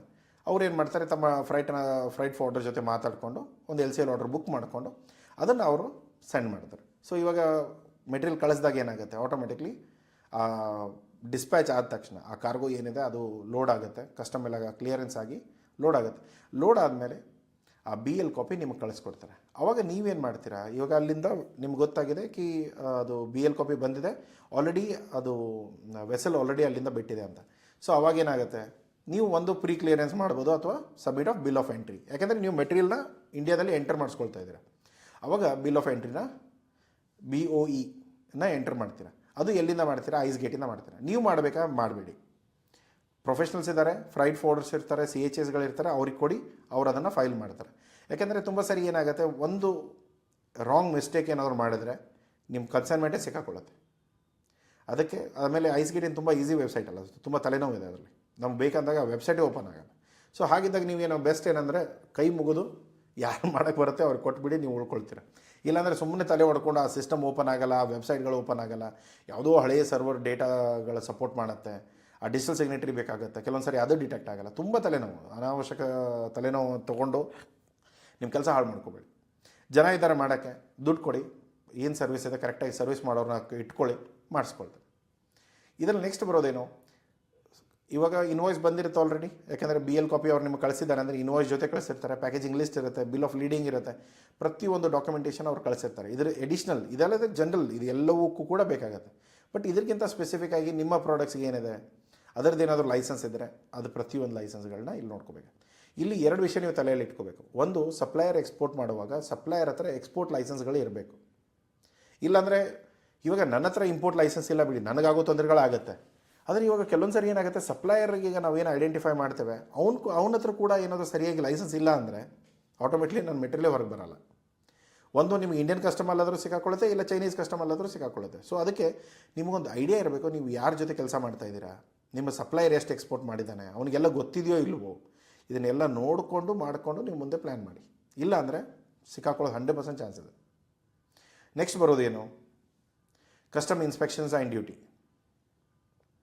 ಈಗ ಕಸ್ಟಮ್ ಇನ್ಸ್ಪೆಕ್ಷನ್ ಏನಾಗುತ್ತೆ, ಒಂದು ಸರಿ ನೀವು BL ಅಂದರೆ ಬಿಲ್ ಆಫ್ ಎಂಟ್ರಿ ರಿಜಿಸ್ಟರ್ ಮಾಡಿದ್ಮೇಲೆ ಅವಾಗ ಏನಾಗುತ್ತೆ, ಪ್ರಾಡಕ್ಟ್ಸ್ಗಳು ಆಲ್ರೆಡಿ ಬಂದಿರುತ್ತೆ. ಸೊ ಕಸ್ಟಮ್ ಡ್ಯೂಟಿ ಏನಿದೆ ಅದೆಲ್ಲ ಪ್ರತಿಯೊಂದು ಕ್ಯಾಲ್ಕುಲೇಟ್ ಮಾಡ್ತಾರೆ. ನಿಮ್ಗೆ ಆ ಪೇಮೆಂಟ್ನಾಗ ಹೇಗೆ ಕಟ್ಟಬೇಕು, ಎಲ್ಲಿಂದ ಕಟ್ಟಬೇಕು ಹೇಳ್ತಾರೆ, ಅದನ್ನು ಕಟ್ಟಬೇಕು. ಅದರ ನೆಕ್ಸ್ಟ್ ಇರೋದೇನು, ಕಸ್ಟಮರ್ ಇನ್ಸ್ಪೆಕ್ಷನ್ ಮಾಡ್ತಾರೆ. ಒಂದು ರ್ಯಾಂಡಮ್ ಆಗಿ ಇನ್ಸ್ಪೆಕ್ಷನ್ ಮಾಡ್ಬೋದು, ಅಥವಾ ಮ್ಯಾಂಡೇಟ್ರಿ ಮಾಡ್ಬೋದು, ಫಿಸಿಕಲ್ ಮಾಡ್ಬೋದು, ಅಥವಾ ಪೇಪರ್ ವರ್ಕ್ಸ್ ಮೇಲೇ ಅಪ್ರೂವ್ ಮಾಡ್ಬೋದು. ತುಂಬ ಥರದ ಅಪ್ರೂವಲ್ಸ್ ಇರುತ್ತೆ. ಅದನ್ನು ನೋಡಿಕೊಂಡು ಅವ್ರು ಏನು ಮಾಡ್ತಾರೆ, ಇಂಪೋರ್ಟ್ ಡ್ಯೂಟಿ ಮತ್ತು GST ಏನಿದೆ ಅದನ್ನೆಲ್ಲ ಕಟ್ಟಿಸ್ಕೊಂಡು ನಿಮಗೆ ನಿಮ್ಮ ಕಂಟೈನರ್ನ ಹೊರಗಡೆ ಕೊಡ್ತಾರೆ. ಸೊ ಕಂಟೈನರ್ ಹೊರಗೆ ಬಂದ ತಕ್ಷಣ ನೀವೇನು ಮಾಡ್ತೀರಾ, ಅದು DO ಆರ್ಡರ್ ಸಿಗುತ್ತೆ. DO ಬಂದ ತಕ್ಷಣ ನಿಮ್ಗೆ ಏನಿದೆ ಕಂಟೈನರ್ನ ತೊಗೊಂಡು ಹೋಗ್ಬೋದು. ಸೊ ಆವಾಗ ನಿಮ್ಮ ಫ್ರೈಟ್ ಫಾರ್ವರ್ಡರ್ ಅಥವಾ ಫ್ರೈಟ್ ಸ್ಟೇಷನ್ದಲ್ಲಿ ಏನಾಗುತ್ತೆ, ಕಂಟೈನರ್ ತಂದು ನಿಲ್ಲಿಸ್ತಾರೆ. ಅದನ್ನು ನೀವು ಟ್ರಕ್ಕಿಗಾದರೂ ಟ್ರಾನ್ಸ್ಪೋರ್ಟ್ ಮಾಡ್ಕೊಳ್ಳಿ. ಇಲ್ಲದೆ ಹೋದರೆ ಕಂಟೈನರ್ ಯಾವಾಗ ವಾಪಸ್ ತಂದು ಕೊಡ್ತೀರಾ ಅಂತ ಹೇಳಿದರೆ ಅದನ್ನು ಕೂಡ ನಿಮ್ಗೆ ಅವ್ರು ಫೆಸಿಲಿಟೇಟ್ ಮಾಡಿಕೊಡ್ತಾರೆ. ಕಂಟೈನರ್ ತೊಗೊಂಡೋಗಿ ಸುಮ್ಮನೆ ಇಲ್ಲಿ ಅನ್ಲೋಡ್ ಮಾಡೋದು ಮತ್ತೆ ಲೋಡ್ ಮಾಡೋ ಬದಲು ನೀವೇನು ಮಾಡಿ, ಕಂಟೈನರ್ ತೊಗೊಂಡೋಗಿ ನಿಮ್ಮ ವೇರ್ಹೌಸಲ್ಲಿ ಅನ್ಲೋಡ್ ಮಾಡ್ಕೊಳ್ಳಿ, ಮತ್ತು ಕಂಟೈನರ್ನ ತಿರ್ಗಾ ಕಳಿಸಿ. ಅದಕ್ಕೊಂದು ಚಾರ್ಜ್ ಹೇಳ್ತಾರೆ, ಆ ಚಾರ್ಜ್ ಪೇ ಮಾಡಿ ನಿಮಗೆ ಮುಗಿದು ಹೋಗುತ್ತೆ. ಸೊ ಇದೆಲ್ಲ ಆದಮೇಲೆ ನಿಮಗೆ ಲೋಕಲ್ ಟ್ರಾನ್ಸ್ಪೋರ್ಟೇಷನ್ ಇರ್ಬೋದು, ವೇರ್ಹೌಸಿಂಗ್ ಇರ್ಬೋದು, ಅಥವಾ ಅಲ್ಲಿ ಬೇಕಾಗುವಂಥ ನಿಮಗೆ ಫೆಸಿಲಿಟೇಷನ್ ಇರ್ಬೋದು, ಪ್ರತಿಯೊಂದು ಸಿಗುತ್ತೆ. ಇವಾಗ ಏನೋ ಒಂದು ತೊಂದರೆ ಆಯಿತು, ಲೈಸೆನ್ಸ್ ಇಲ್ಲ, ಸರ್ಟಿಫಿಕೇಷನ್ ಇಲ್ಲ. ಸೊ ಅವಾಗೇನಾಗುತ್ತೆ, ಈ ಪ್ರಾಡಕ್ಟ್ಸ್ಗಳನ್ನ ನೀವು ಅಲ್ಲಿ ಬೇಕಂದರೆ ವೇರ್ಹೌಸಲ್ಲಿ ಕೂಡ ಇಳಿಸ್ಬೋದು. ವೇರ್ಹೌಸ್ ಸ್ವಲ್ಪ ಕಾಸ್ಟ್ ಇರುತ್ತೆ, ಅದನ್ನು ನೀವು ಪೇ ಮಾಡಿಕೊಟ್ರೆ ಆಗೋಯ್ತು. ಬಟ್ ಏನಾಗುತ್ತೆ, ಕೆಲವೊಂದು ಸಾರಿ ಇವಾಗ ವೇರ್ಹೌಸಸ್ಗಳಲ್ಲಿ ಇವಾಗ ನನಗೊಂದು ಮೆಟೀರಿಯಲ್ ಬಂದಿದೆ, ನನ್ನ ವೇರ್ಹೌಸ್ ರೆಡಿ ಇಲ್ಲ, ಅಥವಾ ನನಗೆ ಬಾಯರ್ ಇನ್ನೂ ನಾನು ಪೇಮೆಂಟ್ ಕೊಟ್ಟಿಲ್ಲ. ಇವಾಗ ನಾನು ತರಿಸಿರೋದೇ ಬೇರೆ ಒಬ್ಬರಿಗೆ, ರೈಟ್, ನಾನೇ ಬೇರೆ ಕಡೆಯಿಂದ ನಾನು ತರಿಸ್ತಾ ಇದ್ದೇನೆ, ಅದನ್ನು ಅವ್ರಿಗೆ ಕಳಿಸ್ತಾ ಇದ್ದೇನೆ. ಆವಾಗ ನಾನೇನು ಮಾಡ್ತೇನೆ, ಈ ಡಾಕ್ಯುಮೆಂಟೇಷನ್ ಇರ್ಬೋದು, ಟ್ರಾನ್ಸ್ಪೋರ್ಟೇಷನ್ ಇರ್ಬೋದು, ಇದನ್ನೆಲ್ಲ ತುಂಬ ನೀಟಾಗಿ ಮ್ಯಾನೇಜ್ ಮಾಡಿಕೊಂಡ್ರೆ ನಿಮ್ಮ ಬಾಯರಿಗೆ ಕೂಡ ಗೊತ್ತಾಗಲ್ಲ ನೀವು ಎಲ್ಲಿಂದ ಮೆಟೀರಿಯಲ್ ತರಿಸಿದ್ದೀರಾ ಅಂತ. ಇಲ್ಲಾಂದರೆ ಏನಾಗುತ್ತೆ, ನಾನು ತುಂಬ ಸರಿ ಜನ ನೋಡಿದ್ದೇನೆ ನಮ್ಮ ಪಾರ್ಟಿಗಳೇ, ಇವಾಗ ಏನು ಮಾಡ್ತಾರೆ, ಮೆಟೀರಿಯಲ್ಗಳು ಬಂದಿರುತ್ತೆ, ಅದನ್ನು ತೊಗೊಂಡು ಹೋಗಿಬಿಟ್ಟು ಡಾಕ್ಯುಮೆಂಟ್ಸ್ ಜೊತೆಗೇ ಅಲ್ಲಿಗೆ ಮೆಟೀರಿಯಲ್ ಕಳಿಸ್ಬಿಟ್ಟಿದ್ದಾರೆ. ನಿಮ್ಮ ಫ್ರೈಟ್ ಫಾರ್ವರ್ಡರ್ ಕರೆಕ್ಟಾಗಿ ಹೇಳಬೇಕು, ಸರ್ ಇದೆಲ್ಲ ಡಾಕ್ಯುಮೆಂಟ್ಸ್ ಏನಿದೆ ಅದನ್ನೆಲ್ಲ ಸಪ್ರೇಟ್ ಮಾಡಿ ಅದನ್ನೆಲ್ಲ ನನಗೆ ಕಳಿಸಿ, ಇಲ್ಲಿಂದ ಬೇಕಾಗುವಂಥ ಬೇರೆ ಡಾಕ್ಯುಮೆಂಟ್ಸ್ ಏನಿದೆ ಅದನ್ನು ನಾನು ನಿಮಗೆ ಕಳಿಸ್ತೇನೆ, ಅದನ್ನು ಟ್ರಾನ್ಸ್ಪೋರ್ಟೇಷನ್ ಕೊಡಿ, ಇದು ಯಾವುದೂ ಡಾಕ್ಯುಮೆಂಟ್ಸ್ ಟ್ರಾನ್ಸ್ಪೋರ್ಟೇಷನಿಗೆ ಹೋಗೋ ಆಗಿಲ್ಲ, ನೋಡ್ಕೊಳ್ಳಿ ಅನ್ನು. ಅವ್ರು ನೋಡ್ಕೊಳ್ತಾರೆ, ಪ್ರೊಫೆಷ್ನಲಿ ಮ್ಯಾನೇಜ್ ಮಾಡ್ತಾರೆ, ಎಲ್ಲನ ರ್ಯಾಪ್ ಮಾಡಿ ನಿಮ್ಮ ಆಫೀಸ್ ಕೊರಿಯರ್ ಏನಿದೆ ಅದನ್ನು ಹಾಕ್ತಾರೆ. ಉಳಿದಿರೋದು ಏನಿದೆ ಅದನ್ನು ಒಬ್ಬ ಟ್ರಾನ್ಸ್ಪೋರ್ಟರ್ ಜೊತೆಗೆ ಆ ಮೆಟೀರಿಯಲ್ಗಳನ್ನ ಕಳಿಸ್ತಾರೆ. ಇದೆಲ್ಲವೂ ನಿಮಗೆ ಕ್ಲಿಯಾರಿಟಿ ಇಲ್ಲ ಅಂತಂದರೆ ಏನಾಗುತ್ತೆ, ನೀವು ಇವಾಗ ತುಂಬ ಕಷ್ಟಪಟ್ಟು ನಾವೇನು ಮಾಡ್ತೇವೆ, ಸಪ್ಲೈಯರ್ನ ಐಡೆಂಟಿಫೈ ಮಾಡ್ತೇವೆ. ಏನು ಸಪ್ಲೈಯರ್ ಸಿಗೋದು ಏನು ಈಸಿ ಇಲ್ಲ. ಒಳ್ಳೆ ಸಪ್ಲೈಯರು ನಾವು ಬೇಕಂದ್ರೆ ಕೆಲವೊಂದು ಸರಿ ಫ್ಯಾಕ್ಟ್ರಿ ವಿಸಿಟ್ ಮಾಡ್ಕೊಂಡ್ಮೇಲೆ ಅಪ್ರೂವ್ ಮಾಡ್ತೇವೆ. ತುಂಬ ಖರ್ಚುಗಳಾಗತ್ತೆ. ಅಷ್ಟೆಲ್ಲ ಐಡೆಂಟಿಫೈ ಮಾಡಿದ್ಮೇಲೆ ನಾವು ಇವಾಗ ಏನೋ ಮಾಡಿಕೊಂಡು ಅದನ್ನು ಇವಾಗ ನೋಡಿ, ಸಪ್ಲೈಯರಿಂದ ನಾನು ಅದು ಏನು ತರಿಸ್ಕೊಂಡಿದ್ದೇನೆ ಅದ್ರ ಮೇಲೆ ನಾನು ಪ್ರಾಫಿಟ್ ಹಾಕ್ಕೊಂಡು ನಾನು ಇಂಡಿಯನ್ ಮಾರ್ಕೆಟಲ್ಲಿ ಮಾರ್ತಾ ಇದ್ದೇನೆ, ಆವಾಗಲೇ ಮಾತ್ರ ನನ್ನ ಇಂಪೋರ್ಟ್ ಸಕ್ಸಸ್ಫುಲ್ ಆಗುತ್ತೆ. ಇವಾಗ ನಾನು ಆಟೋಮೆಟಿಕ್ಲಿ ಎಲ್ಲ ಸಪ್ಲೈಯರ್ನ ಡಿಸ್ಕ್ಲೋಸ್ ಮಾಡ್ತಾ ಹೋದರೆ ನನ್ನ ಕತೆ ಹೇಗೆ? ಒಂದು ಅಗ್ರಿಮೆಂಟು ಅಲ್ಲಿಲ್ಲ, ರಿಸ್ಟ್ರಿಕ್ಷನ್ಸು ಇಲ್ಲ, ಎಕ್ಸ್ಕ್ಲೂಸಿವಿಟಿನೂ ಇಲ್ಲ, ಏನೂ ಇಲ್ಲ. ಹಾಗಿದ್ದಾಗ ಆಟೋಮೆಟಿಕ್ಲಿ ನಿಮಗೆ ಬೈಪಾಸ್ ಆಗೋ ಚಾನ್ಸಸ್ಗಳು ತುಂಬ ಇರುತ್ತೆ. ಇವಾಗ ಈ ಇಂಪೋರ್ಟರ್ ಏನಿದ್ದಾನೆ ಅಥವಾ ನಿಮ್ಮ ಹತ್ರ ಯಾರು ಪರ್ಚೇಸ್ ಮಾಡ್ತಾ ಇದ್ದಾರೆ ಡೊಮೆಸ್ಟಿಕ್ ಮಾರ್ಕೆಟಲ್ಲಿ, ಅವ್ನು ಡೈರೆಕ್ಟ್ಲಿ ವಾಲ್ಯೂಮ್ ಇತ್ತು ಅಂದರೆ ಅವನೇ ಹೋಗಿ ಇಂಪೋರ್ಟ್ ಕೂಡ ಮಾಡ್ಕೊಳ್ಬೋದು. ಸೊ ಈ ಥರ ಚಾನ್ಸಸ್ ಇರುತ್ತೆ. ರಿಸ್ಟ್ರಿಕ್ಟೆಡ್ ಐಟಮ್ ಇದ್ದರೆ ತುಂಬ ತಲೆನೋವುಗಳಿದ್ದರೆ ಅವರು ಅವಾಯ್ಡ್ ಮಾಡ್ತಾರೆ. ಬಟ್ ಜನರಲ್ ಫ್ರೀ ಕ್ಯಾಟಗರಿಯಲ್ಲಿದ್ದರೆ ಆಟೋಮೆಟ್ಲಿ ಅವರು ಇಂಪೋರ್ಟ್ ಮಾಡ್ಕೊಳ್ಳೋಕೆ ಟ್ರೈ ಮಾಡ್ತಾರೆ. ಯಾಕೆಂದರೆ ಇವತ್ತಿನ ಟೈಮಲ್ಲಿ ಎಲ್ಲರಿಗೂ ಕೂಡ ನೋವು ಇದೆ. ಯಾಕೆಂದರೆ ಎಕ್ಸ್ಟ್ರಾ ₹1 ಯಾರಿಗಾದ್ರೂ ಎಕ್ಸ್ಟ್ರಾ ಕೊಡಬೇಕಂದ್ರೆ ಎಲ್ಲರಿಗೂ ನೋವಾಗುತ್ತೆ. ಸೊ ಹಾಗಿದ್ದಾಗ ಈ ಥರದ ಡಾಕ್ಯುಮೆಂಟೇಷನ್ಗಳು, ಸಿಲ್ಲಿ ಮಿಸ್ಟೇಕಿಂದ ಆರ್ಡರ್ಗಳು ಕಳ್ಕೊಳ್ಳೋದು, ಇದನ್ನೆಲ್ಲ ನೀವು ಒಂದು ಸ್ವಲ್ಪ ಅವಾಯ್ಡ್ ಮಾಡಿದಷ್ಟು ನಿಮಗೆ ಬೆಟರ್ ಇರುತ್ತೆ. ಇದು ಮೇನ್ ಪ್ರೊಸೆಸ್ ಇರುತ್ತೆ. ಸೊ ನೀವು ಎಕ್ಸ್ಪೋರ್ಟ್ ಇಂಪೋರ್ಟ್ ಬಿಸ್ನೆಸ್ಸಲ್ಲಿ ಅಥವಾ ಇಂಪೋರ್ಟ್ ಮಾಡಬೇಕಂದಾಗ ಈ ಎಲ್ಲ ಪ್ರೊಸೆಸ್ಗಳನ್ನ ನೀವು ಮೇಂಟೈನ್ ಮಾಡಬೇಕು. ಇದ್ರ ಜೊತೆಗೆ ಕೆಲವೊಂದು ಸರಿ ಏನಾಗುತ್ತೆ, ನಿಮಗೇನಾದರೂ ವೇರ್ಹೌಸಿಂಗ್ ಬೇಕು ಅಥವಾ ಬಾಂಡೆಡ್ ವೇರ್ಹೌಸಿಂಗ್ ಬೇಕು, ಬೇರೆ ಎಲ್ಲ ಫೆಸಿಲಿಟಿಗಳು ನಿಮಗೆ ಎಕ್ಸ್ಪೋರ್ಟ್ ಇಂಪೋರ್ಟಲ್ಲಿ ಫ್ರೈಟ್ ಫಾರ್ವರ್ಡರ್ಗಳು ಮಾಡಿಕೊಡ್ತಾರೆ. ಒಂದು ಸರಿ ಕರೆಕ್ಟಾಗಿ ಮಾತಾಡ್ಕೊಂಡು ಒಳ್ಳೆ ಫ್ರೈಟ್ ಫಾರ್ವರ್ಡರ್ನ ಇಟ್ಕೊಂಡ್ರೆ ನಿಮ್ಮ ಕೆಲಸ ಸ್ಮೂತಾಗಿ ಆಗುತ್ತೆ. ನಿಮಗೆ ಸರ್ ಇವಾಗ ನನ್ನ ಹತ್ರ ಫ್ರೈಟ್ ಫಾರ್ವರ್ಡರ್ ಇಲ್ಲ, ನನಗೆ ಈ ಥರ ರಿಕ್ವೈರ್ಮೆಂಟ್ ಇದೆ, ನಾನು ಏನು ಮಾಡಲಿ? ದಯಮಾಡಿ ನಮಗೆ ರಿಕ್ವೈರ್ಮೆಂಟ್ ಕಳಿಸಿ. ನನ್ನ ಇಮೇಲ್ ಮತ್ತು ಕಾಂಟ್ಯಾಕ್ಟ್ ಡೀಟೇಲ್ಸ್ ಡಿಸ್ಕ್ರಿಪ್ಷನಲ್ಲಿ ಇರುತ್ತೆ, ಸೇವ್ ಮಾಡ್ಕೊಳ್ಳಿ. ಯಾವಾಗಾದ್ರೂ ಎಂದೇ ಆದ್ರೂ ನಿಮಗೆ ಏನಾದರೂ ಅವಶ್ಯಕತೆ ಬಿತ್ತು ಎಕ್ಸ್ಪೋರ್ಟ್ ಇಂಪೋರ್ಟಲ್ಲಿ, ದಯಮಾಡಿ ಕಾಲ್ ಮಾಡಿ, ಟೀಮ್ ಜೊತೆ ಮಾತಾಡಿ, ಏನು ಹೆಲ್ಪ್ ಇದೆ ಬೇಕಾಗುತ್ತೆ ತೊಗೊಳ್ಳಿ. ಕೆಲವೊಂದು ಫ್ರೀಯಾಗಿ ಆಗುತ್ತೆ, ಕೆಲವೊಂದು ಪೇಯ್ಡ್ ಇರುತ್ತೆ. ಅದನ್ನು ನೋಡಿಕೊಂಡು ನೀವು ಪ್ಲ್ಯಾನ್ ಮಾಡಿಕೊಂಡು ನಿಮ್ಮ ಬಿಸ್ನೆಸ್ಗಳನ್ನ ಸ್ಟಾರ್ಟ್ ಮಾಡ್ಕೊಳ್ಳಿ. ಇವಾಗ ನಾವು ಇಂಪೋರ್ಟ್ ಫಾರ್ಮಾಲಿಟೀಸ್ ಕಂಪ್ಲೀಟ್ ಮಾಡಿದ್ವಿ. ನಾವು ಇವಾಗ ನೋಡೋಣ ಸಿ ರೂಟಿಂದ ನಾವು ಎಕ್ಸ್ಪೋರ್ಟ್ ಹೇಗೆ ಮಾಡೋದು. ಇವಾಗ ಫಸ್ಟ್ ನಾವು ಐಡೆಂಟಿಫೈ ಮಾಡಿರೋದು ಏನು, ಅಲ್ಲಿ ಇಂಪೋರ್ಟ್ ಮಾಡುವಾಗ ನಾವು ಸಪ್ಲೈಯರ್ ಐಡೆಂಟಿಫೈ ಮಾಡಿದ್ವಿ. ಬಟ್ ಇವಾಗ ನಾವು ಬಾಯರ್ನ ಐಡೆಂಟಿಫೈ ಮಾಡ್ತೇವೆ. ಸೊ ಫಸ್ಟ್ ಬಾಯರ್ ಸಿಗಬೇಕು. ಬಾಯರ್ ಸಿಕ್ಕ ಮೇಲೆ ಒಂದು ಸೇಲ್ ಅಗ್ರಿಮೆಂಟ್ ಆಗಬೇಕು. ಕೆಲವೊಂದು ಜನ ಏನು ಮಾಡ್ತಾರೆ, ಸೇಲ್ ಅಗ್ರಿಮೆಂಟೇ ಮಾಡಲ್ಲ. ಪ್ರಾಬ್ಲಮ್ ಎಲ್ಲಿದೆ, ಸೇಲ್ ಅಗ್ರಿಮೆಂಟ್ ಮಾಡಿದರೆ ಏನು ಒಂದು ಸ್ವಲ್ಪ ದುಡ್ಡು ಹೋಗುತ್ತೆ. ಬಟ್ ಒಂದು ಸರಿ ನೀವು ಸೇಲ್ ಅಗ್ರಿಮೆಂಟ್ ರೆಡಿ ಮಾಡಿಕೊಂಡ್ರೆ ಸ್ಟ್ಯಾಂಡರ್ಡ್ ಫಾರ್ಮ್ಯಾಟ್ ಇರುತ್ತೆ. ಅದನ್ನು ನೀವು ಬೇರೆ ಎಲ್ಲ ಬರೀ ಕ್ಲೈಂಟ್ ಹೆಸರನ್ನ ಚೇಂಜ್ ಮಾಡ್ತಾ ಹೋದರೆ ಮುಗಿದೋಯ್ತು. ಆದರೆ ಏನು, ಕೆಲವೊಂದು ಸರಿ ನಾವು ದುಡ್ಡು ಉಳಿಸೋಕ್ಕೆ ಸೇಲ್ ಅಗ್ರಿಮೆಂಟ್ ಮಾಡಲ್ಲ. ಸೇಲ್ ಅಗ್ರಿಮೆಂಟಲ್ಲಿ ತುಂಬ ವಿಷಯಗಳು ಕ್ಲಿಯರ್ ಆಗಿರುತ್ತೆ. ಡೆಲಿವರಿ ಯಾವಾಗ ಮಾಡ್ತೀರಾ, ಪೇಮೆಂಟ್ ಯಾವಾಗ ಮಾಡ್ತೀರಾ, ಏನಾದರೂ ಡಿಸ್ಪ್ಯೂಟ್ ಬಂದರೆ ಅದನ್ನು ಹೇಗೆ ಸಾಲ್ವ್ ಮಾಡ್ತೀರಾ, ಬೇರೆ ನಮ್ಮ ಖರ್ಚುಗಳು ಏನಿರುತ್ತೆ, ನಿಮ್ಮ ಜವಾಬ್ದಾರಿ ಎಲ್ಲಿವರೆಗೂ ಇದೆ, ಯಾವ ದಿನ ನಾವು ಡೆಲಿವರಿ ಕೊಡ್ತೇವೆ, ಪ್ರತಿಯೊಂದು ನಾವು ಕಂಪ್ಲೀಟ್ ಏನು ಪ್ಲ್ಯಾನ್ ಇರುತ್ತೆ ನಮ್ಮದು ಅದನ್ನೆಲ್ಲವೂ ಕೂಡ ಬರೆಸ್ತೇವೆ. ಆದರೆ ಏನಾಗುತ್ತೆ, ಕೆಲವೊಂದು ಜನ ಅದನ್ನು ಮಾಡಿಸೋದೇ ಇಲ್ಲ. ಏನಾಗುತ್ತೆ, ಜಸ್ಟ್ ಒಂದು ಆರ್ಡರ್ ಬಂದಿದೆಯಾ, ಖುಷಿ ಆಯಿತು, ದುಡ್ಡು ಬಂದಿದೆಯಾ, ಶುರು ಆಯಿತು, ಆಮೇಲೆ ನೋಡ್ತೇವೆ ಎಲ್ಲ ಬಿಸ್ನೆಸ್ ಲಾಸಲ್ಲಿ ಹೋಗ್ತದೆ. ಸರಿಯಾದ ಟೈಮಾಗಿ ಡಿಸ್ಪ್ಯಾಚ್ ಆಗಲ್ಲ, ನಾನು ಅಂದ್ಕೊಂಡಿರೋ ಪ್ರೈಸ್ಗಳಿಲ್ಲ, ಇನ್ಕೋಟಮ್ನ ಬಾಯರ್ ಒಂದು ಅಂದ್ಕೊಂಡು, ಇವಾಗ ನಾವು ಇನ್ಕೋಟಮ್ ಬಗ್ಗೆ ನಾವು ಡಿಸ್ಕಸ್ ಮಾಡಿಲ್ಲ ಈ ನೆಗೋಸಿಯೇಷನಲ್ಲಿ. ಅವಾಗೇನಾಗುತ್ತೆ, ಆಟೋಮೆಟಿಕ್ಲಿ ನಿಮಗೆ ಐಡಿಯಾನೇ ಬರಲ್ಲ ನೀವು ಯಾವ ಖರ್ಚುಗಳನ್ನ ಅಥವಾ ನೀವು ಏನು ಪ್ರೈಸ್ ಕೊಡಬೇಕಂತ. ಎಕ್ಸ್ಬಾಕ್ಸ್ ಪ್ರೈಸ್ ನೀವು ಇಮಿಡಿಯೇಟ್ಲಿ ಕೊಡ್ಬೋದು, ಯಾಕಂದ್ರೆ ನಿಮ್ಮ ಮನೆಯಲ್ಲಿರುತ್ತೆ. ಪ್ರಾಡಕ್ಟ್ನ ಪ್ಯಾಕ್ ಮಾಡಿ ನನ್ನ ಗೋಡೌನಲ್ಲಿ ಇಡೋಕ್ಕೆ ಎಷ್ಟು ದುಡ್ಡು ಹೋಗುತ್ತೆ, ಆ ಪ್ರಾಡಕ್ಟ್ ಮ್ಯಾನುಫ್ಯಾಕ್ಚರ್ ಆಗಬೇಕು, ರಾ ಮೆಟೀರಿಯಲ್ ರೆಡಿ ಆಗಬೇಕು, ಅದ್ಮೇಲೆ ಪ್ಯಾಕೇಜಿಂಗ್ ಆಗಿ ಲೇಬಲ್ ಆಗಿ ಪ್ರಾಡಕ್ಟ್ ಕೂತ್ಕೊಳ್ಬೇಕು, ಅಷ್ಟಕ್ಕೆ ಎಷ್ಟು ಖರ್ಚಾಗುತ್ತೆ ಅನ್ನೋದು ನನಗೊಂದು ಐಡಿಯಾ ಇರುತ್ತೆ. ಬಟ್ ಇವಾಗ ಟ್ರಾನ್ಸ್ಪೋರ್ಟೇಷನ್ ಗ್ಲೋಬಲ್ ಆರ್ಡರ್ ಇದೆ, ಯಾವ ಪೋರ್ಟಿಗೆ ಎಷ್ಟು ಪ್ರೈಸ್ ಇದೆ ಗೊತ್ತಿಲ್ಲ, ಆಮೇಲೆ ಪ್ರೈಸಸ್ಗಳು ಚೇಂಜ್ ಆಗ್ತಾ ಇರುತ್ತೆ. ಯಾವತ್ತೂ ಹಿಡ್ಕೊಂಡಿರೋ ಪ್ರೈಸ್ಗಳನ್ನ ಇವತ್ತು ನಾವು ಆ್ಯಡ್ ಮಾಡೋಕ್ಕೆ ಬರೋಲ್ಲ. ಸೊ ಅದಕ್ಕೆ ಟೈಮ್ ಸ್ವಲ್ಪ ಕೊಟೇಶನ್ ಬರೋಕ್ಕೆ, ಪ್ರೈಸ್ಗಳು ಬರೋಕ್ಕೆ ಸ್ವಲ್ಪ ಟೈಮ್ ತೊಗೊಳ್ಬೋದು. ಬಟ್ ಆದರೆ ಓವರಾಲ್ ನೀವು ಚೆಕ್ ಮಾಡಿದ್ರೆ ಇದೆಲ್ಲ ಏನು ದೊಡ್ಡ ತಲೆನೋವಲ್ಲ ನಿಮಗೆ. ಆದರೆ ಮೇನ್ಲಿ ನೀಟಾಗಿ ನೋಡಿಕೊಂಡು ನೀವು ಏನು ಪ್ರೈಸಸ್ ಇದೆ, ಏನಿದೆ, ಇದನ್ನೆಲ್ಲವೂ ಕೂಡ ನೀವು ನೆಗೋಷಿಯೇಟ್ ಮಾಡಿಕೊಂಡು ಕರೆಕ್ಟಾಗಿ ನೀವೇನೋ ಅಗ್ರಿಮೆಂಟಿಗೆ ಹಾಕ್ಸಿದ್ರೆ ಮೇಜರ್ ಪ್ರಾಬ್ಲಮ್ಸ್ಗಳೆಲ್ಲ ಅವಾಯ್ಡ್ ಮಾಡ್ಬೋದು. ಆದರೆ ತುಂಬ ಜನ ನೋಡಿದಾನೆ, ನನ್ನ ಕ್ಲೈಂಟ್ಸ್ಗಳಿದ್ದಾರೆ, ಸೇಲ್ಸ್ ಅಗ್ರಿಮೆಂಟೇ ಇರೋಲ್ಲ ಅವ್ರ ಹತ್ರ. ಸರ್ ಏನು ಇಶ್ಯೂ ಆಗಿದೆ ಹೇಳಿ, ಪೇಮೆಂಟ್ ಟರ್ಮ್ಸ್ ಏನಿತ್ತು, ಇಲ್ಲ ನಾವು ಮುಂಚೆ ನಾವು ಈ ಥರ ಅಂದ್ಕೊಂಡಿದ್ವಿ, ಆಮೇಲೆ ನಾವು ಇದಕ್ಕೆ ಒಪ್ಕೊಂಡ್ವಿ ಅಂದರೆ ಸರ್ ಎಲ್ಲೂ ಏನಾದರೂ ಬರ್ಕೊಂಡಿದ್ದೀರಾ, ಏನೂ ಬರ್ಕೊಂಡಿರಲ್ಲ. ರಿಟರ್ನಲ್ಲಿ ಒಂದು ಪೈಸಾ ಡಾಕ್ಯುಮೆಂಟ್ ಕೂಡ ಇರಲ್ಲ. ಆವಾಗ ಏನಾಗುತ್ತೆ, ಬಾಯರ್ ಕೂಡ ನಿಮ್ಮ ಜೊತೆ ಆಟ ಆಡ್ಬೋದು. ಆಮೇಲೆ ಯಾವುದೇ ಗೌರ್ಮೆಂಟ್ ಆಗಿರ್ಬೋದು, ಲೀಗಲ್ ಆಗಿರ್ಬೋದು, ನಿಮ್ಮ ಫೇವರಲ್ಲಿ ಕೆಲಸ ಮಾಡೋಕ್ಕಾಗಲ್ಲ. ಯಾಕೆಂದರೆ ತುಂಬ ಆಟೋಮೆಟಿಕ್ಲಿ ನೀವು ಒಂದು ಪ್ರಾಬ್ಲಮಲ್ಲಿ ಸಿಕ್ಕಾಕೊಂಡ್ಬಿಡ್ತೀರ. ಸೊ ಅದಕ್ಕೆ ಪ್ರಾಪರಾಗಿ ಒಂದು ಸೇಲ್ ಅಗ್ರಿಮೆಂಟ್ ಮಾಡಿಕೊಂಡು ಯಾವ ರೀತಿಯಲ್ಲಿ ನಾವು ಎಕ್ಸ್ಪೋರ್ಟ್ ಮಾಡ್ಬೋದು, ಹೇಗೆ ಎಕ್ಸ್ಪೋರ್ಟ್ ಮಾಡ್ಬೋದು, ಇದನ್ನೆಲ್ಲ ತಿಳ್ಕೊಂಡು ನೀವು ಮುಂದೆ ಕೆಲಸ ಮಾಡೋಕ್ಕೆ ಸ್ಟಾರ್ಟ್ ಮಾಡಿ. ನೆಕ್ಸ್ಟ್ ಅಗೇನ್, ಇವಾಗ ನಾನು ಮುಂಚೆ ಹೇಳಿದೆ, ಇಂಪೋರ್ಟ್ ಮಾಡುವಾಗ ಇಂಪೋರ್ಟ್ ಲೈಸೆನ್ಸಸ್ ಎಲ್ಲ ಕ್ಲಿಯರ್ ಆಗಿರಬೇಕಂತ. ಸೇಮ್ ಎಕ್ಸ್ಪೋರ್ಟ್ ಕೂಡ ಸೇಮ್ ಇರುತ್ತೆ. ಎಕ್ಸ್ಪೋರ್ಟ್ ಲೈಸೆನ್ಸ್ಗಳು ನೀವು ಎಕ್ಸ್ಪೋರ್ಟ್ ಮಾಡಬೇಕಾದಾಗ ನಿಮಗಿರೋ ಪರ್ಮಿಷನ್ಸ್ ಏನಿದೆ, ಇಂಡಿಯನ್ ಡಾಕ್ಯುಮೆಂಟೇಷನ್ಸ್ ಏನು ರಿಕ್ವೈರ್ಮೆಂಟ್ ಇದೆ, ಅದನ್ನು ನೀವು ಎಲ್ಲವೂ ಕೂಡ ಇಲ್ಲಿ ಅಪ್ರೂವ್ ಮಾಡಬೇಕು. ಅದರ ಜೊತೆಗೆ ನಿಮ್ಮ ಬಾಯರ್ ಕೂಡ ಕೇಳಬೇಕು, ಸರ್ ನನ್ನ ಇಂಪೋರ್ಟ್ ಕಂಪ್ಲೈನ್ಸಸ್ ಏನಿದೆ ಒಂದು ಸರಿ ಚೆಕ್ ಮಾಡ್ಕೊಳ್ಳಿ, ಬೇರೆ ಏನಾದರೂ ಸರ್ಟಿಫಿಕೇಷನ್ ಬೇಕಾದರೆ ದಯಮಾಡಿ ತಿಳಿಸಿ. ಸರ್ ಇವಾಗ ನನಗೆ ಗೊತ್ತಿಲ್ಲ, ಈಗ ಈಜಿಪ್ಟಲ್ಲಿ ಯಾವ ಥರದ ಡಾಕ್ಯುಮೆಂಟೇಷನ್ಸ್ ಬೇಕು, ಜರ್ಮನಿಯಲ್ಲಿ ಯಾವ ಥರ ಡಾಕ್ಯುಮೆಂಟೇಷನ್, ಕೇಳಿ ಬಾಯರಿಗೆ, ಅವ್ರಿಗೆ ಗೊತ್ತಿರುತ್ತೆ. ಅವ್ರೇನಾದ್ರು ಇಂಪೋರ್ಟ್ ಮಾಡಿದರೆ ಗೊತ್ತಿರುತ್ತೆ, ಇಂಪೋರ್ಟ್ ಮಾಡಿಲ್ಲ ಅಂದರೆ ಅವರ ಫ್ರೈಟ್ ಫಾರ್ವರ್ಡರ್ ಕೇಳಿಕೊಂಡು ಅವ್ರು ನಿಮಗೆ ಹೇಳ್ತಾರೆ, ಸರ್ ಇದೆಲ್ಲ ಡಾಕ್ಯುಮೆಂಟೇಷನ್ ಬೇಕಾಗತ್ತಂತೆ, ಈ ಡಾಕ್ಯುಮೆಂಟೇಷನ್ ರೆಡಿ ಮಾಡ್ಕೊಳ್ಳಿ, ಈ ಲೈಸೆನ್ಸ್ಗಳು ನಿಮ್ಮ ಹತ್ರ ಇರಲೇಬೇಕು. ಆವಾಗ ನೀವು ಚೆಕ್ ಮಾಡ್ಕೊಳ್ಳಿ ನಿಮ್ಮ ಹತ್ರ ಇದೆಯೇ ಇಲ್ವೋ. ಒಂದು ವೇಳೆ ಬಾಯರ್ ಮಾಡೋ ಮುಂಚೆನೂ ಕೂಡ ನೀವು ಯಾವ ಮಾರ್ಕೆಟಲ್ಲಿ ಕೆಲಸ ಮಾಡ್ತಿದ್ರೆ ಅದನ್ನು ನೀವು ತಿಳ್ಕೊಳ್ಳೋ ಇಂಪಾರ್ಟೆನ್ಸ್ ನಿಮಗಿರಬೇಕಾಗತ್ತೆ. ಇದ್ರ ಬಗ್ಗೆ ಆಲ್ರೆಡಿ ಒಂದು ವೀಡಿಯೋ ಹಾಕಿದ್ದೀನಿ, ಎಲ್ಲಿ ಹೋಗ್ಬಿಟ್ಟು ಏನು ಡಾಕ್ಯುಮೆಂಟ್ಸ್ನ ಚೆಕ್ ಮಾಡಬೇಕಂತ. ದಯಮಾಡಿ ಆ ವೀಡಿಯೋಸ್ಗಳನ್ನ ನೋಡ್ಕೊಳ್ಳಿ. ಇದೇ ಚಾನಲಲ್ಲೇ ಇದೆ, ಇದೇ ಕನ್ನಡ ಪ್ಲೇಲಿಸ್ಟಲ್ಲೇ ಇರುತ್ತೆ, ಹೋಗ್ಬಿಟ್ಟು ಕರೆಕ್ಟಾಗಿ ನೋಡ್ಕೊಳ್ಳಿ, ಎಲ್ಲವೂ ನಿಮ್ಮ ಡೀಟೇಲ್ಸ್ ಸಿಗುತ್ತೆ. ನೆಕ್ಸ್ಟ್ ಇರೋದು ಲೈಸೆನ್ಸ್ ಇದೆ, ಬಾಯರ್ ಐಡೆಂಟಿಫೈ ಆಗಿದೆ, ಟರ್ಮ್ಸ್ ಆ್ಯಂಡ್ ಕಂಡೀಷನ್ಸ್ ಎಲ್ಲವೂ ಐಡೆಂಟಿಫೈ ಆಯಿತು. ಇವಾಗ ನೆಕ್ಸ್ಟ್ ಇರೋದೇನು, ಫ್ರೈಟ್ ಬುಕ್ಕಿಂಗ್. ಒಂದು ಸರಿ ನೀವು ಫ್ರೈಟ್ ಬುಕ್ ಮಾಡಿದರೆ ಅದು ಏನು ವಾಲ್ಯೂಮ್ ಇದೆ, ತುಂಬ ದೊಡ್ಡ ಆರ್ಡರ್ ಇದೆಯಾ, ಓಕೆ ಫುಲ್ ಕಂಟೈನರ್, ತುಂಬ ಚಿಕ್ಕದು ಆರ್ಡರ್ ಇದೆಯಾ, LCL less than container load, ಇಷ್ಟು ಮಾಡ್ಕೊಂಡು ನಾವೇನು ಮಾಡ್ತೇನೆ, ಫ್ರೈಟ್ ಫಾರ್ವರ್ಡರ್ಗೆ ಹೇಳ್ತೇನೆ, ಸರ್ ನಂದು ಈ ಮೆಟೀರಿಯಲ್ ಇದೆ, ಇಷ್ಟಿದೆ ಮೆಟೀರಿಯಲು, ಈ ಸೈಜ್ ಇದೆ, ಅದರ ಡೈಮೆನ್ಷನ್ಸು, ಸೊ ನಾನು ಇವಾಗ ಕಳಿಸ್ತಾ ಇದ್ದೇನೆ, ಎಲ್ಲಿ ಕಳಿಸ್ಬೇಕು, ಏನು ಅದು ಪ್ರೈಸಸ್ ಇದೆ, ಸೊ ಇಲ್ಲಿಂದ ಇಲ್ಲಿಗೆ ಕಳಿಸ್ಬೇಕು, ಈ ಟರ್ಮ್ಸ್ ಇದೆ, ಯಾವ ಇನ್ಕೋಟಮ್ ಇದೆ ಅದನ್ನು ಹೇಳಬೇಕು. ಅದರ ಮೇಲೆ ಅವ್ರು ಏನು ಮಾಡ್ತಾರೆ, ಚೆಕ್ ಮಾಡ್ಕೊಂಡು ನಿಮಗೆ ಬೆನಿಫಿಟ್ನ ಕೊಡ್ತಾರೆ. ನೆಕ್ಸ್ಟ್ ಇರೋದೇನು, ಯಾವ ಡಾಕ್ಯುಮೆಂಟೇಷನ್ಸ್ನ ಜೊತೆ ಕಳಿಸ್ಬೇಕು, commercial, packaging list, certificate of origin, bill of lading. ಇದಂತೂ ಮಿನಿಮಮ್ ಡಾಕ್ಯುಮೆಂಟ್ಸ್. ಅಗೇನ್ ನಿಮ್ಮ ಪ್ರಾಡಕ್ಟ್ ಏನಾದರೂ ಸ್ಪೆಷಲ್ ಕ್ಯಾಟಗರಿಯಲ್ಲಿ ಬರ್ತಾ ಇದ್ದರೆ ಅದಕ್ಕೆ ಮತ್ತೆ ಸಪ್ರೇಟ್ ಲೈಸೆನ್ಸ್ಗಳೇ ಬೇಕಾಗುತ್ತೆ. ಈಗ ಪ್ಲಾಂಟ್ ಬೇಸ್ಡ್ ಇದ್ದರೆ ಪ್ಯಾಥೋಸ್ಯಾನಿಟರಿ ಸರ್ಟಿಫಿಕೇಟ್ ಎಕ್ಸ್ಟ್ರಾ ಆಗುತ್ತೆ, ಕೆಲವೊಂದು ಸರಿ ಮತ್ತೆ ಬೇರೆ ಸರ್ಟಿಫಿಕೇಷನ್ಸ್ ಬೇಕಾಗುತ್ತೆ. ಫಾರ್ಮಾಸಿಟಿಕಲ್ಸ್ ಇದ್ದರೆ ಫಾರ್ಮಾಸಿಟಿಕಲ್ ಮತ್ತು ಎಡಿಷನಲ್ ಲೈಸೆನ್ಸಸ್ಗಳಿರುತ್ತೆ. ಸೊ ಪ್ರತಿಯೊಂದು ಚೇಂಜ್ ಆಗುತ್ತೆ. ನಿಮ್ಮ ಪ್ರಾಡಕ್ಟ್ ಏನಿದೆ ಸ್ಟ್ಯಾಂಡರ್ಡ್ ಪ್ರೊಸೀಜರ್ ಇಷ್ಟೇ, ಬಟ್ ನಿಮ್ಮ ಪ್ರಾಡಕ್ಟ್ ಏನಾದರೂ ಹೆಚ್ಚು ಕಡಿಮೆ ಆಯಿತು ಅಂದರೆ ಅದಕ್ಕೆ ಬೇಕಾಗಿರುವಂಥ ಡಾಕ್ಯುಮೆಂಟೇಷನ್ಗಳು ಸಪ್ರೇಟ್ ಆಗಿರುತ್ತೆ, ಅದನ್ನು ನೀವು ನೋಡಿಕೊಂಡು ಪ್ಲ್ಯಾನ್ ಮಾಡ್ಕೋಬೇಕಾಗತ್ತೆ. ನೆಕ್ಸ್ಟ್ ಇರೋದು, ಇಲ್ಲಿ ಫ್ರೈಟ್ ಬುಕ್ ಆಯಿತು, ಕಂಟೈನರ್ ಆದರೂ ನಿಮ್ಮ ವೇರ್ಹೌಸಿಗೆ ಬರುತ್ತೆ, ಅಥವಾ ನೀವಾದರೂ ಮೆಟೀರಿಯಲ್ಗಳನ್ನ ನಿಮ್ಮ ಫ್ರೈಟ್ ಫಾರ್ವರ್ಡ್ ಸ್ಟೇಷನ್ಗೆ ಕಳಿಸ್ತೀರ. ಸೊ ಫ್ರೈಟ್ ಫಾರ್ವರ್ಡ್ ಸ್ಟೇಷನ್ಗೆ ಹೋದಾಗ ಅಲ್ಲಿ ಏನಾಗುತ್ತೆ, ಒಂದು ನಿಮ್ಮ CHA ಅಥವಾ ಫ್ರೈಟ್ ಫಾರ್ವರ್ಡರ್ ಏನಿದ್ದಾರೆ ಅವರು ಶಿಪ್ಪಿಂಗ್ ಬಿಲ್ನ ಎಂಟ್ರಿ ಮಾಡ್ತಾರೆ.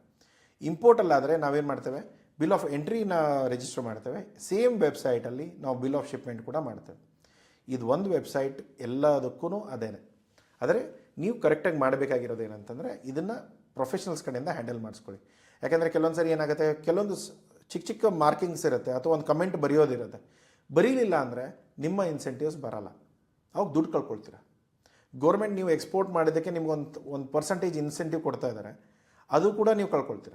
ಜಸ್ಟ್ ಏನು, ನಾನೇ ಸರ್ ಐಸ್ ಗೇಟಲ್ಲಿ ನಾನೇ ಫೈಲ್ ಮಾಡ್ಕೊಂಡಿದ್ದೇನೆ, ನನಗೆ ಗೊತ್ತೇ ಆಗಲಿಲ್ಲ ಅದನ್ನು ಬರೀಬೇಕಂತ ಗೊತ್ತಾಗಿಲ್ಲಲ್ಲ, ಸರಿ ಆಗಿದ್ರೆ ಗೌರ್ಮೆಂಟ್ ನಿಮ್ಗೆ ಇನ್ಸೆಂಟಿವ್ ಕೊಡಲ್ಲ, ಕೂತ್ಕೊಳ್ಳಿ. ಸೊ ಸಿಗೋ ಲಾಭ ಕೂಡ ಕಳ್ಕೊಳ್ಳೋ ಅಂಥ ಮೂರ್ಖತ್ವ ಜನ ಮಾಡ್ತಾರೆ. ಜಸ್ಟ್ ಏನು, 2,000 ರೂಪಾಯಿ 3,000 ರೂಪಾಯಿ ಉಳಿಸ್ಕೊಳ್ಳೋಕ್ಕೆ. 2,000-3,000 ರೂಪಾಯಲ್ಲಿ ಜಗತ್ತು ಮುಳುಗಿ ಹೋಗಲ್ಲ. ಆಮೇಲೆ ಅದು ಎಲ್ಲವೂ ಕೂಡ ನಿಮ್ಮ ಇನ್ಸೆಂಟಿವ್ಸಲ್ಲೇ ಕವರ್ ಆಗಿಬಿಡುತ್ತೆ. ಕೆಲವೊಂದು ಸರಿ ಈ ದುಡ್ಡುಗಳನ್ನ ನಾವೇನು ಎಕ್ಸ್ಟ್ರಾ ಅಂತ ಕೈ ಎತ್ಬಿಟ್ಟು ಕೊಡ್ತೇವೋ ಫ್ರೈಟ್ ಫೋರ್ಡರ್ಗೆ, ಅದೆಲ್ಲವೂ ಕೂಡ ಅದರಲ್ಲೇ ಕವರ್ ಆಗುತ್ತೆ. ಅದೇನು ನಾವು ತಲೆ ಹೊಡ್ಕೊಳ್ಳೋ ಅವಶ್ಯಕತೆಗಳಿಲ್ಲ. ಬಟ್ ಅದ್ರ ಏನು ಜನಕ್ಕೆ ಯಾಕೆ ಸುಮ್ಮನೆ ದುಡ್ಡು ಕೊಡಲಿ, ಓಕೆ ಕೊಡಬೇಡಿ, ಸಿಗಾಕೊಳ್ಳಿ. ಗೊತ್ತಿದ್ರೆ ಆಯಿತು, ಗೊತ್ತಿಲ್ಲದೆ ಹೋದರೆ, ಸರಿಯಾಗಿ ಆಗದೆ ಹೋದರೆ ದುಡ್ಡು ಹೋಗ್ಬಿಡೋದು. ಈಗ 99% ಇವಾಗ ನೋಡಿ, ದಿನಕ್ಕೆ ಒಂದು 40 ಬಿಲ್ ಆಫ್ ಎಂಟ್ರಿಗಳು, ಶಿಪ್ಪಿಂಗ್ ಬಿಲ್ಸ್ನ ಫೈಲ್ ಮಾಡುವಂಥ ಎಕ್ಸ್ಪರ್ಟೀಸ್ ಇರೋ ಜನಕ್ಕೆ, ನಾವು ಯಾವತ್ತೂ ಒಂದಿನ ಐಸ್ ಗೇಟಿಗೆ ಲಾಗಿನ್ ಆಗುವಂಥ ಜನಕ್ಕೆ ತುಂಬ ವ್ಯತ್ಯಾಸ ಇರುತ್ತೆ. ಅವ್ರಿಗೆ ಪ್ರತಿಯೊಂದು ಗೊತ್ತಿದೆ. ಸೊ ಪ್ರೊಫೆಷನಲ್ಸ್ ಇದ್ದಾರೆ, ನೀವು ತಲೆ ಹೊಡ್ಕೊಳ್ದೆ ಅವ್ರಿಗೆ ಕೆಲಸ ಕೊಟ್ಟರೆ ಆರಾಮಾಗಿ ಸೇಫಾಗಿ ನೀವು ಕೆಲಸ ಮಾಡ್ಕೋಬೋದು. ಸೊ ಕಸ್ಟಮ್ ಅಥಾರಿಟಿ ಇರುತ್ತೆ, ಅವರೆಲ್ಲ ಏನು ಮಾಡ್ತಾರೆ, ನೀವು ಏನು ಪ್ರಾಡಕ್ಟ್ಗಳನ್ನ ಎಕ್ಸ್ಪೋರ್ಟ್ ಮಾಡಬೇಕು ಅಂದ್ಕೊಂಡಿದ್ರು, ಕಂಟೈನರ್ ಲೋಡ್ ಆಗಿದೆ, ಕಂಟೈನರ್ ಲೋಡ್ ಆಗಿ ಪೋರ್ಟಿಗೆ ಹೋಗುತ್ತೆ. ಪೋರ್ಟಲ್ಲಿ CFS ಸ್ಟೇಷನಲ್ಲಿ ನಿಂತ್ಕೊಂಡಿರುತ್ತೆ. ಅಲ್ಲಿ ಏನಾಗುತ್ತೆ, ನಾವು ಇದನ್ನು ಫೈಲ್ ಮಾಡಿದ ತಕ್ಷಣ ಕಸ್ಟಮ್ಗೆ ಇನ್ಫಾರ್ಮೇಷನ್ ಹೋಗುತ್ತೆ, ಸರ್ ಈ ಕಂಟೈನರ್ ರೆಡಿ ಇದೆ, ಪ್ಲೀಸ್ ಇನ್ಸ್ಪೆಕ್ಷನ್ ಮಾಡಿ ಅಂತ. ಬರ್ತಾರೆ, ನೋಡ್ತಾರೆ, ಎಲ್ಲ ಡಾಕ್ಯುಮೆಂಟ್ಸ್ ಎಲ್ಲ ಚೆಕ್ ಮಾಡ್ತಾರೆ. ಪ್ರಾಡಕ್ಟ್ಸ್ನ ಓಪನ್ ಮಾಡಿ ಚೆಕ್ ಮಾಡುವಂಥ ಚಾನ್ಸಸ್ ಕೂಡ ಇರುತ್ತೆ. ಎಲ್ಲ ಚೆಕ್ ಓಪನ್ ಮಾಡಿದ್ರು ಕೂಡ ಒಂದೇ ಬಾಕ್ಸ್ ಓಪನ್ ಮಾಡ್ಕೊಂಡು ರ್ಯಾಪ್ ಮಾಡಿ ಹಾಕ್ತಾರೆ. ಡೌಟ್ ಬಂದರೆ ಮಾತ್ರ ಮತ್ತು ಫುಲ್ ಕಂಟೈನರ್ ಎಂಟಿ ಮಾಡಿಸ್ತಾರೆ. ಸೊ ಆ ಥರ ಏನೂ ಇಲ್ಲ ಅಂದರೆ ಕಂಟೈನರ್ಗಳು ಕ್ಲಿಯರ್ ಇದೆ, ಡಾಕ್ಯುಮೆಂಟೇಷನ್ಸ್ ಎಲ್ಲ ಕ್ಲಿಯರ್ ಇದೆ, ಅಪ್ರೂವ್ ಮಾಡ್ತಾರೆ, ಲಾಕ್ ಹಾಕ್ತಾರೆ, ಕಂಟೈನರ್ ಡಿಸ್ಪ್ಯಾಚ್ ಆಗುತ್ತೆ. ಕಂಟೈನರ್ ಒಂದು ಸರಿ ಓಕೆ ಆಯಿತು ಅಂದಮೇಲೆ, ಲಿಯೋ ಸಿಕ್ತು, ಲೆಟ್ ಎಕ್ಸ್ಪೋರ್ಟ್ ಆರ್ಡರ್ ಬಂತು ಅಂದರೆ, ಸೊ ಲಿಯೋ ಬಂದ ತಕ್ಷಣ ನಿಮಗೇನಾಗುತ್ತೆ, ನಿಮ್ಮ ಕಂಟೈನರ್ಗಳನ್ನ ಆಟೋಮೆಟಿಕ್ಲಿ ವೆಸಲಿಗೆ ಲೋಡ್ ಮಾಡಿ ಕಂಟೈನರ್ಗಳನ್ನ ಮೂವ್ ಮಾಡ್ಬೋದು. ಸೊ ಅದರ ನೆಕ್ಸ್ಟ್ ಏನಾಗುತ್ತೆ, ನಿಮ್ಮ ಶಿಪ್ಪಿಂಗ್ ಲೈನ್ ಏನಿದೆ ಅಥವಾ ನಿಮ್ಮ ಫ್ರೈಟ್ ಫಾರ್ವರ್ಡರ್ ಏನಿದ್ದಾರೆ, ಅವ್ರು ನಿಮಗೆ ಒಂದು ಕಾಪಿ ಕೊಡ್ತಾರೆ, that is bill of lading. Proof ಆಗಿದೆ, that's a proof that you have ship the product. ಇವಾಗ ನೀವು ಒಂದು ಪ್ರಾಡಕ್ಟ್ನ ಏನು ಡಿಸ್ಪ್ಯಾಚ್ ಮಾಡಿದರೆ, ಕಂಟೈನರ್ ಏನು ಡಿಸ್ಪ್ಯಾಚ್ ಆಗಿದೆ, ಅದರ ಪ್ರೂಫ್ ಏನಿರುತ್ತೆ, ಬಿಲ್ ಆಫ್ ಲೀಡಿಂಗ್. ಇವಾಗ ನೀವು ಇಂಪೋರ್ಟಲ್ಲೂ ಕೂಡ ಅದನ್ನೇ ಕೇಳ್ತೀರ, ಸಿ ರೂಟಿಂದ ಇಂಪೋರ್ಟ್ ಆಗ್ತಾಯಿದೆ ಅಂದರೆ ಬಿಲ್ ಆಫ್ ಲೀಡಿಂಗ್ ಬಂದೇ ಬರುತ್ತೆ. ಸರ್ ಬಿಲ್ ಆಫ್ ಲೀಡಿಂಗ್ ಇಲ್ಲದೆ ನಾನು ಇಂಪೋರ್ಟ್ ಮಾಡಿದ್ದೇನೆ, ಸಾಧ್ಯನೇ ಇಲ್ಲ. ಸರ್ ಬಿಲ್ ಆಫ್ ಲೀಡಿಂಗ್ ಇಲ್ಲದೆ ನಾನು ಎಕ್ಸ್ಪೋರ್ಟ್ ಮಾಡ್ತಾ ಇದ್ದೇನೆ, ಸಾಧ್ಯನೇ ಇಲ್ಲ. Bill of lading is the main document. ಇವಾಗ ನಾವು ಏನು ಮಾಡ್ತೇವೆ, ಒಂದು ಚಿಕ್ಕ ಕೊರಿಯರ್ ಕಳಿಸಿದ್ರು ಕೂಡ ಒಂದು ಕೊರಿಯರ್ ಸ್ಲಿಪ್ ಬರುತ್ತೆ ತಾನೆ. ಸರ್ ಸ್ಲಿಪ್ ಇಲ್ಲದೆ ನಾನು ಕೊರಿಯರ್ ಮಾಡಿದ್ದೇನೆ, ಅದು ಯಾವ ಥರ ಆಗುತ್ತೆ, ಹೇಗೆ ಟ್ರ್ಯಾಕ್ ಮಾಡೋದು, ನೀವು ಮಾಡಿದಿರಲಿಲ್ಲ ಅನ್ನೋದು ಹೇಗೆ ಗೊತ್ತಾಗುತ್ತೆ? So bill of lading is the main proof. ಬೇರೆ ಎಲ್ಲವೂ ಇರ್ಬೋದು, ಕಮರ್ಷಿಯಲ್ ಇನ್ವಾಯ್ಸ್ ಇರ್ಬೋದು, ಸರ್ಟಿಫಿಕೇಟ್ ಆಫ್ ಒರಿಜಿನ್ ಇರ್ಬೋದು, ಪ್ಯಾಕೇಜಿಂಗ್ ಲಿಸ್ಟ್ ಇರ್ಬೋದು, ಏನೇ ಬಂದಿರ್ಬೋದು. But end of the day ನಿಮ್ಮ ಪ್ರಾಡಕ್ಟ್ ಆ ದೇಶದಿಂದ ಹೋಗಿದೆ ಅಥವಾ ಅಲ್ಲಿಂದ ಡಿಸ್ಪ್ಯಾಚ್ ಆಗಿದೆ ಅನ್ನೋದು ಗ್ಯಾರಂಟಿ ಏನು, ಬಿಲ್ ಆಫ್ ಲೀಡಿಂಗ್. ನಿಮ್ಮ ಪ್ರಾಡಕ್ಟ್ಗಳು ಡಿಸ್ಪ್ಯಾಚ್ ಆಗಿದೆ, ಅದಕ್ಕೆ ಬೇಕಾಗಿರೋ ಎಲ್ಲ ಡಾಕ್ಯುಮೆಂಟ್ಸ್ನ ಕಲೆಕ್ಟ್ ಮಾಡಿ, ಪೇಮೆಂಟ್ ಬ್ಯಾಲೆನ್ಸ್ ಇತ್ತು ಅಂದರೆ ಈ ಡಾಕ್ಯುಮೆಂಟ್ಸ್ಗಳನ್ನ ನೀವು ಡೈರೆಕ್ಟ್ ಕಳಿಸೋ ಆಗಿಲ್ಲ. LC ಬಗ್ಗೆ ಆಲ್ರೆಡಿ ನಾನು ಒಂದು ವೀಡಿಯೋ ಮಾಡಿದ್ದೇನೆ, ಅದನ್ನೇನೋ ನೋಡಿಲ್ಲ ಅಂದರೆ ಹೋಗಿ ನೋಡ್ಕೊಳ್ಳಿ, ಅರ್ಥ ಮಾಡ್ಕೊಳ್ಳಿ LC ಹೇಗೆ ಕೆಲಸ ಮಾಡುತ್ತೆ ಅಂತ.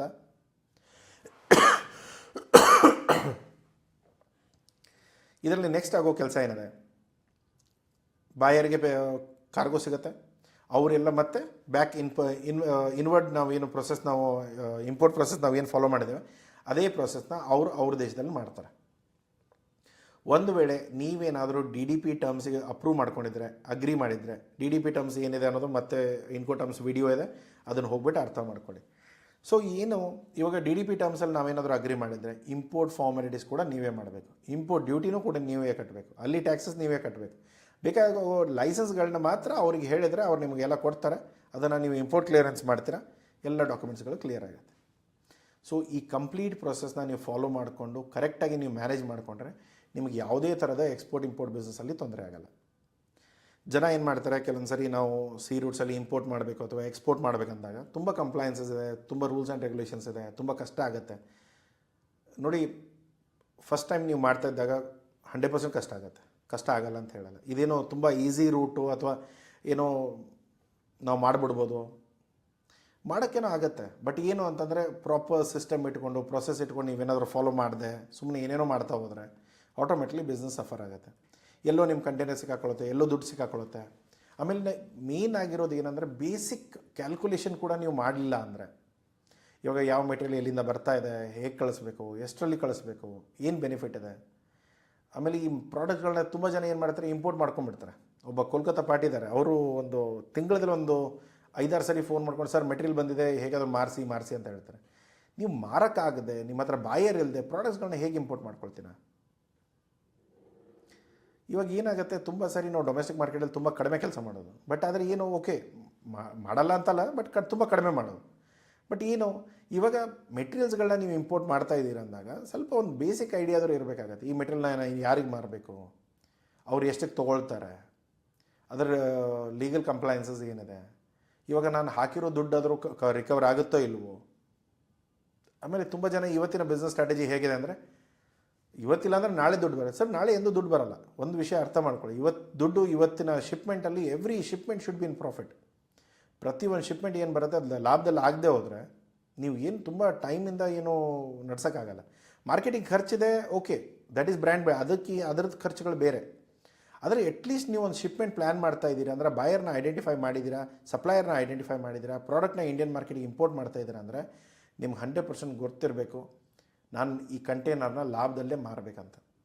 ಇಲ್ಲದೆ ಹೋದರೆ ಲಾಸ್. ಅಲ್ಲಿ ನೀವು ಇಂಪೋರ್ಟ್ ಅಥವಾ ಎಕ್ಸ್ಪೋರ್ಟ್ ಮಾಡ್ಕೊಂಡು ಯಾಕೆ ಲಾಸ್ ಮಾಡ್ಕೊಳ್ತೀರಾ? ಮನೇಲಿ ಕೂತ್ಕೊಂಡು ಲಾಸ್ ಮಾಡ್ಕೊಳ್ಬೋದು. ಈಗ ತುಂಬ ಜನ ಇಲ್ಲಿ ಏನಾಗಿದೆ, ಗೇಮ್ಸ್ ಎಲ್ಲ ಆಡಿ ದುಡ್ಡು ಕಳ್ಕೊಂಡಿರೋ ಜನ ತುಂಬ ಇದ್ದಾರೆ. ಆ ಥರ ಮಾಡ್ಕೊಂಡ್ರೆ ದುಡ್ಡು ಆರಾಮಾಗಿ ಕಳ್ಕೊಳ್ಬೋದು. ಏನು ದುಡ್ಡು ಕಳ್ಕೊಳ್ಳೋಕೆ ಏನು ದೊಡ್ಡ ಸೈನ್ಸ್ ಬೇಕಾಗಿಲ್ಲ. ದುಡ್ಡು ಗಳಿಸೋಕ್ಕೆ ಮಾತ್ರ ಸೈನ್ಸ್ ಬೇಕಾಗತ್ತೆ, ಎಫರ್ಟ್ ಬೇಕಾಗತ್ತೆ. ಪ್ರತಿಯೊಂದು ಇದರಲ್ಲಿ 1000 ತಪ್ಪುಗಳಾಗ್ಬೋದು. ಆ 1000 ತಪ್ಪುಗಳಲ್ಲಿ ಹೇಗೆ ಮಿನಿಮಲ್ ಮಾಡಿಕೊಂಡು ಯಾವ್ಯಾವ ಡಾಕ್ಯುಮೆಂಟ್ಸ್ಗಳನ್ನ ರೆಡಿ ಮಾಡ್ಕೊಂಡು ಒಂದು ಶಿಪ್ಮೆಂಟ್ ಕರೆಕ್ಟ್ ಆಯಿತು ಅಂದರೆ, ಒಂದು ಸರಿ ಪ್ರೊಸೆಸ್ ಅರ್ಥ ಆಯಿತು ಅಂದರೆ ನಿಮ್ಗೆ ಮತ್ತೇನು ತೊಂದರೆ ಆಗೋಲ್ಲ. ಆದರೆ ಏನು, ಆನ್ಲೈನಲ್ಲಿ ವೀಡಿಯೋ ನೋಡ್ತಾ ಇದ್ದೀರಾ, ಯೂಟ್ಯೂಬಲ್ಲಿ ವೀಡಿಯೋ ನೋಡ್ತೀರಾ, but end of the day ಕೆಲಸ ಮಾಡೋದು ಏನು? ಫುಲ್ ನಾಲೆಜ್ ಸಿಗುತ್ತಾ ಅಲ್ಲಿಂದ? ಅದನ್ನು ನೋಡಿಕೊಂಡು ವ್ಯಾಲ್ಯೂಯೇಟ್ ಮಾಡಿಕೊಂಡು, ಆಮೇಲೆ ನನಗನ್ನಿಸಿಂಗೆ ಅನಿಸಿರೋ ಥರ ನೋಡಿದ್ರೆ ಇಷ್ಟು ಕಂಪ್ಲೀಟ್ ಡೀಟೇಲಾಗಿ ವೀಡಿಯೋಸ್ಗಳು ಎಲ್ಲೂ ಇಲ್ಲ, ಕನ್ನಡದಲ್ಲಂತೂ ಇಲ್ಲವೇ ಇಲ್ಲ.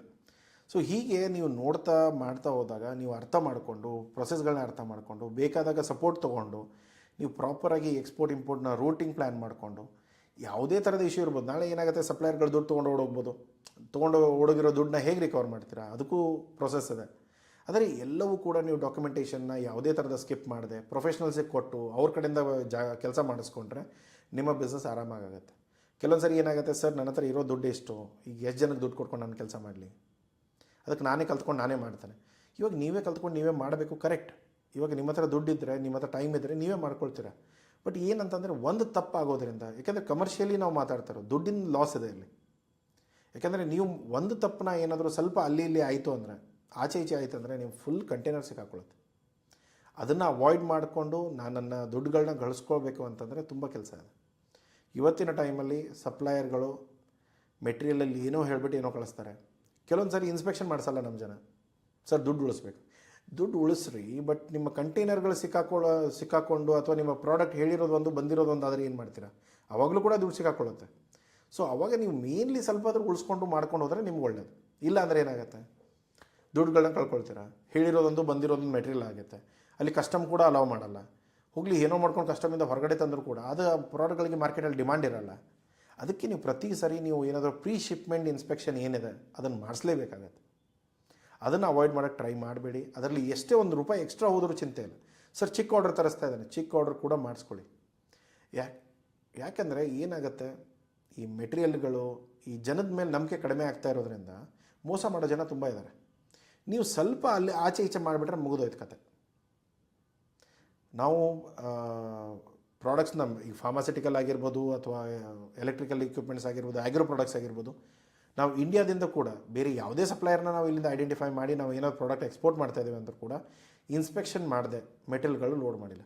ಕೋವಿಡ್ ಟೈಮಲ್ಲಿ ಒಂದು ಎರಡು ಸರಿ ನಾವು ಆ ಥರ ಮಾಡಿದ್ವಿ. ಒಬ್ಬರ ಮೇಲೆ ನಂಬಿಕೆ ಇಟ್ಕೊಂಡು ಕೋಕೋನಟ್ ಎಲ್ಲ ತೊಗೊಂಡ್ವಿ. ಪೊಲಾಚಿಯಲ್ಲಿ ಒಬ್ಬ ಸಪ್ಲೈಯರ್ ಇದ್ದ, ತುಂಬ ಸಾರಿ ಡೀಲ್ ಮಾಡಿದ್ವಿ, ಆಯಿತು ಕಳಿಸ್ತಾನೆ ಬಿಡು ಅಂದ್ಕೊಂಡ್ವಿ. ಅವ್ನು ಎಲ್ಲವೂ ಕೂಡ ಓವರ್ ಮೆಚೋರ್ಡ್ ಕೋಕೋನಟ್ಟು, ಒಳಗಡೆ ಹೂ ಬಂದುಬಿಟ್ಟಿದೆ. ಆ ಥರದ್ದು ಕಾಯಿಗಳನ್ನ ಕಳಿಸಿದ್ದಾನೆ. ಅದು ದುಬೈವರೆಗೂ 4 ಕಂಟೈನರ್ ಹೋಗಿದೆ, ಸರಿಯಾಗಿ ಲಾಸ್ ಆಯಿತು. ಸೊ ಈ ಥರದ್ದು ತುಂಬ ನಂಬ್ಕೊಂಡು ಏನಾಗಿದೆ ಅಲ್ಲ, ಅದು ಹಾಳಾಗುತ್ತೆ. ನಿಮ್ಗೆ ಎಷ್ಟೇ ಒಳ್ಳೆಯ ರಿಲೇಷನ್ ಇರ್ಬೋದು, ಅವನು ನನ್ನ ಮಾಮನ ಮಗನೇ ಇರ್ಬೋದು, ಬಟ್ ಏನಾಗುತ್ತೆ, ಕೆಲವೊಂದು ಸಾರಿ ಬಿಸ್ನೆಸ್ಸಲ್ಲಿ ಯಾರು ಎಲ್ಲಿಂದ ತಪ್ಪಾಗುತ್ತೆ ಅನ್ನೋದು ಗ್ಯಾರಂಟಿ ಇರಲ್ಲ. ತಪ್ಪುಗಳಾಗೋದು ಗ್ಯಾರಂಟಿ. ಸ್ವಲ್ಪ ನೀವು ಅಲ್ಲಿ ಇಲ್ಲಿ ಮಿಸ್ ಆಯಿತು ಅಂದರೆ ಬಿಸ್ನೆಸ್ಗಳು ಸರಿಯಾಗಿ ಸಿಕ್ಕಾಕೊಳ್ಳೋದು. ನಿಮ್ಮ ಮೇನ್ ಇಂಟೆನ್ಷನ್ ಏನು? ಸರ್ ನಾನು ಪ್ರಾಫಿಟೇಬಲ್ ಇರಬೇಕು. ಪ್ರಾಫಿಟ್ ಹೇಗಾಗತ್ತೆ? ಎಲ್ಲ ಕರೆಕ್ಟಾಗಿ ಮಾಡಿದ್ರೆ ಮಾತ್ರ ಪ್ರಾಫಿಟ್ ಆಗುತ್ತೆ. ಎಲ್ಲ ಕರೆಕ್ಟ್ ಮಾಡ್ಕೊಳ್ಳೋಕ್ಕೆ ಏನೇನು ವಿಷಯಗಳಿದೆ ಅದನ್ನೆಲ್ಲ ನೋಡ್ಕೊಳ್ಳಿ, ಪ್ಲ್ಯಾನ್ ಮಾಡ್ಕೊಳ್ಳಿ, ಅದರ ಅಕಾರ್ಡಿಂಗ್ಲಿ ನೀವು ನಿಮ್ಮ ಬಿಸ್ನೆಸ್ಗಳನ್ನ ಡೆವಲಪ್ ಮಾಡ್ಕೊಳ್ಳಿ. ಸರ್ ನನಗೆ ಗೊತ್ತಿಲ್ಲ, ಬನ್ನಿ ನಮ್ಮ ಹತ್ರ, ಬೇರೆ ಯಾರ ಹತ್ರ ಆದರೂ ಹೋಗಿ ತಿಳ್ಕೊಳ್ಳಿ, ಕೆಲಸ ಮಾಡೋಕ್ಕೆ ಸ್ಟಾರ್ಟ್ ಮಾಡಿ. ಯಾರಿಗೂ ಗೊತ್ತಿಲ್ಲದವ್ರನ್ನ ಕೇಳ್ಕೊಳ್ಳೋದು, ಯೂಟ್ಯೂಬ್ ವೀಡಿಯೋದಲ್ಲೇ ಟ್ರೈ ಮಾಡೋದು. ಯೂಟ್ಯೂಬ್ ವೀಡಿಯೋ ನೋಡಿ, ಯಾಕೆಂದರೆ ಇಷ್ಟಂತೂ ನಾವು ಯಾರಿಗೂ ಕಂಟೆಂಟ್ ಕೊಟ್ಟಿಲ್ಲ, ಬಟ್ ನೀವು ನೋಡ್ತಾ ಇದ್ದೀರಾ, ನೀವು ಕಲಿತಾ ಇದ್ದೀರಾ, ತುಂಬ ಒಳ್ಳೆಯದು. ಬಟ್ ಏನು ಕೆಲವೊಂದು ಸಾರಿ ಈ ಥರದ ಡೀಟೇಲ್ಸ್ಗಳು ನಿಮ್ಮ ಸ್ಪೆಸಿಫಿಕ್ ಪ್ರಾಡಕ್ಟಿಗೆ ಇಲ್ಲ ಅಂದಾಗ ದಯಮಾಡಿ ಕನ್ಸಲ್ಟೇಷನ್ ತೊಗೊಂಡು ಕರೆಕ್ಟಾಗಿ ಏನು ಡಾಕ್ಯುಮೆಂಟೇಷನ್ ಬೇಕು, ಏನು ಎಕ್ಸ್ಪೋರ್ಟ್ ಡಾಕ್ಯುಮೆಂಟೇಷನ್ ಬೇಕು, ಏನು ಇಂಪೋರ್ಟ್ ಡಾಕ್ಯುಮೆಂಟೇಷನ್ ಬೇಕು, ಎಲ್ಲವೂ ಕೂಡ ತಿಳ್ಕೊಂಡು ನೀವು ಮುಂದೆ ಕಾಲಿಡಿ. ಇಲ್ಲ ಅಂದರೆ ಸಿಕ್ಕಾಕೊಳ್ಳೋ ಚಾನ್ಸಸ್ ಸರಿಯಾಗಿರುತ್ತೆ. ಒಂದು ಎಕ್ಸ್ಪೋರ್ಟಲ್ಲಾದರೂ ಆಗಿರ್ಬೋದು ಅಥವಾ ಇಂಪೋರ್ಟಲ್ಲೂ ಆಗಿರ್ಬೋದು, ಮೇಯ್ನ್ ಇರೋದು ಇವತ್ತಿನ ಟೈಮಲ್ಲಿ ಪ್ರಾಡಕ್ಟ್ ಸ್ವಲ್ಪ ಮೇಲೆ ಕೆಳಗೆ ಆದರೂ ನಡೆಯುತ್ತೆ, ಡಾಕ್ಯುಮೆಂಟೇಷನ್ ಅಕ್ಯುರೇಟ್ ಇರಬೇಕು. ನಿಮ್ಮ BL ಅಲ್ಲಿ ಇನ್ವಾಯ್ಸಿಂಗಲ್ಲಿ ನಾವು ಮುಂದೆ ಬರೋ ವೀಡಿಯೋದಲ್ಲಿ ನಾವು ಮಾತಾಡೋಣ, ಇನ್ವಾಯ್ಸಿಂಗಲ್ಲಿ ಏನೇನು ತಪ್ಪುಗಳಾಗುತ್ತೆ, ಹೇಗಾಗುತ್ತೆ ಅಂತ, ಅದರ ಬಗ್ಗೆ ನಾವು ಮುಂದೆ ಹೇಳೋಣ. ಬಟ್ ಅಲ್ಲಿವರೆಗೂ ನೀವು ಎಕ್ಸ್ಪೋರ್ಟ್ ಮಾಡಬೇಕು ಅಥವಾ ಪ್ರಾಡಕ್ಟ್ ಸೆಲೆಕ್ಷನ್ ಮಾಡಿಲ್ಲ, ಇನ್ನು ಮಾರ್ಕೆಟ್ ಸೆಲೆಕ್ಷನ್ ಆಗಿಲ್ಲ, ವೀಡಿಯೋಸ್ಗಳು ಆಲ್ರೆಡಿ ಇದೆ, ಇದೇ ಚಾನಲಲ್ಲಿದೆ, ಹೋಗ್ಬಿಟ್ಟು ಎಲ್ಲೋ ಚೆಕ್ ಮಾಡ್ಕೊಳ್ಳಿ, ಕಲ್ತ್ಕೊಳ್ಳಿ, ಎಕ್ಸ್ಪೋರ್ಟ್ ಬಿಸ್ನೆಸ್ನ ಸ್ಟಾರ್ಟ್ ಮಾಡಿ. ಏನೇ ಹೆಲ್ಪ್ ಬೇಕಾದರೂ ದಯಮಾಡಿ ಕಮೆಂಟ್ ಮಾಡಿ, ಏನು ಡೀಟೇಲ್ಸ್ ಇದೆ ಸರ್, ಏನೂ ಕ್ಲಿಯರ್ ಆಗಿಲ್ಲ, ಕಮೆಂಟಲ್ಲಿ ಹಾಕಿ, ನಾನು ಉತ್ತರ ಕೊಡ್ತೇನೆ. ಅದರ ಹೊರತಾಗಿ ನಿಮಗೇನಾದರೂ ಬೇರೆ ರಿಕ್ವೈರ್ಮೆಂಟ್ ಇದ್ದರೆ ಕಾಲ್ ಮಾಡಿ, ಕನ್ಸಲ್ಟೇಷನ್ ತೊಗೊಳ್ಳಿ, ಸ್ಟಾರ್ಟ್ ಮಾಡಿ. ಸೊ ಸಿಗೋಣ ಮುಂದಿನ ವೀಡಿಯೋದಲ್ಲಿ. Thank you so much for watching this. Subscribe ಮಾಡಿಲ್ಲ ಅಂದರೆ ಸಬ್ಸ್ಕ್ರೈಬ್ ಮಾಡಿ. ಈ ವಿಡಿಯೋ ನಿಮ್ಗೆ ಇಷ್ಟ ಆಗಿದ್ದರೆ ಲೈಕ್ ಮಾಡಿ. ಸಿಗೋಣ ಮುಂದಿನ ವೀಡಿಯೋದಲ್ಲಿ. ಬಾಯ್.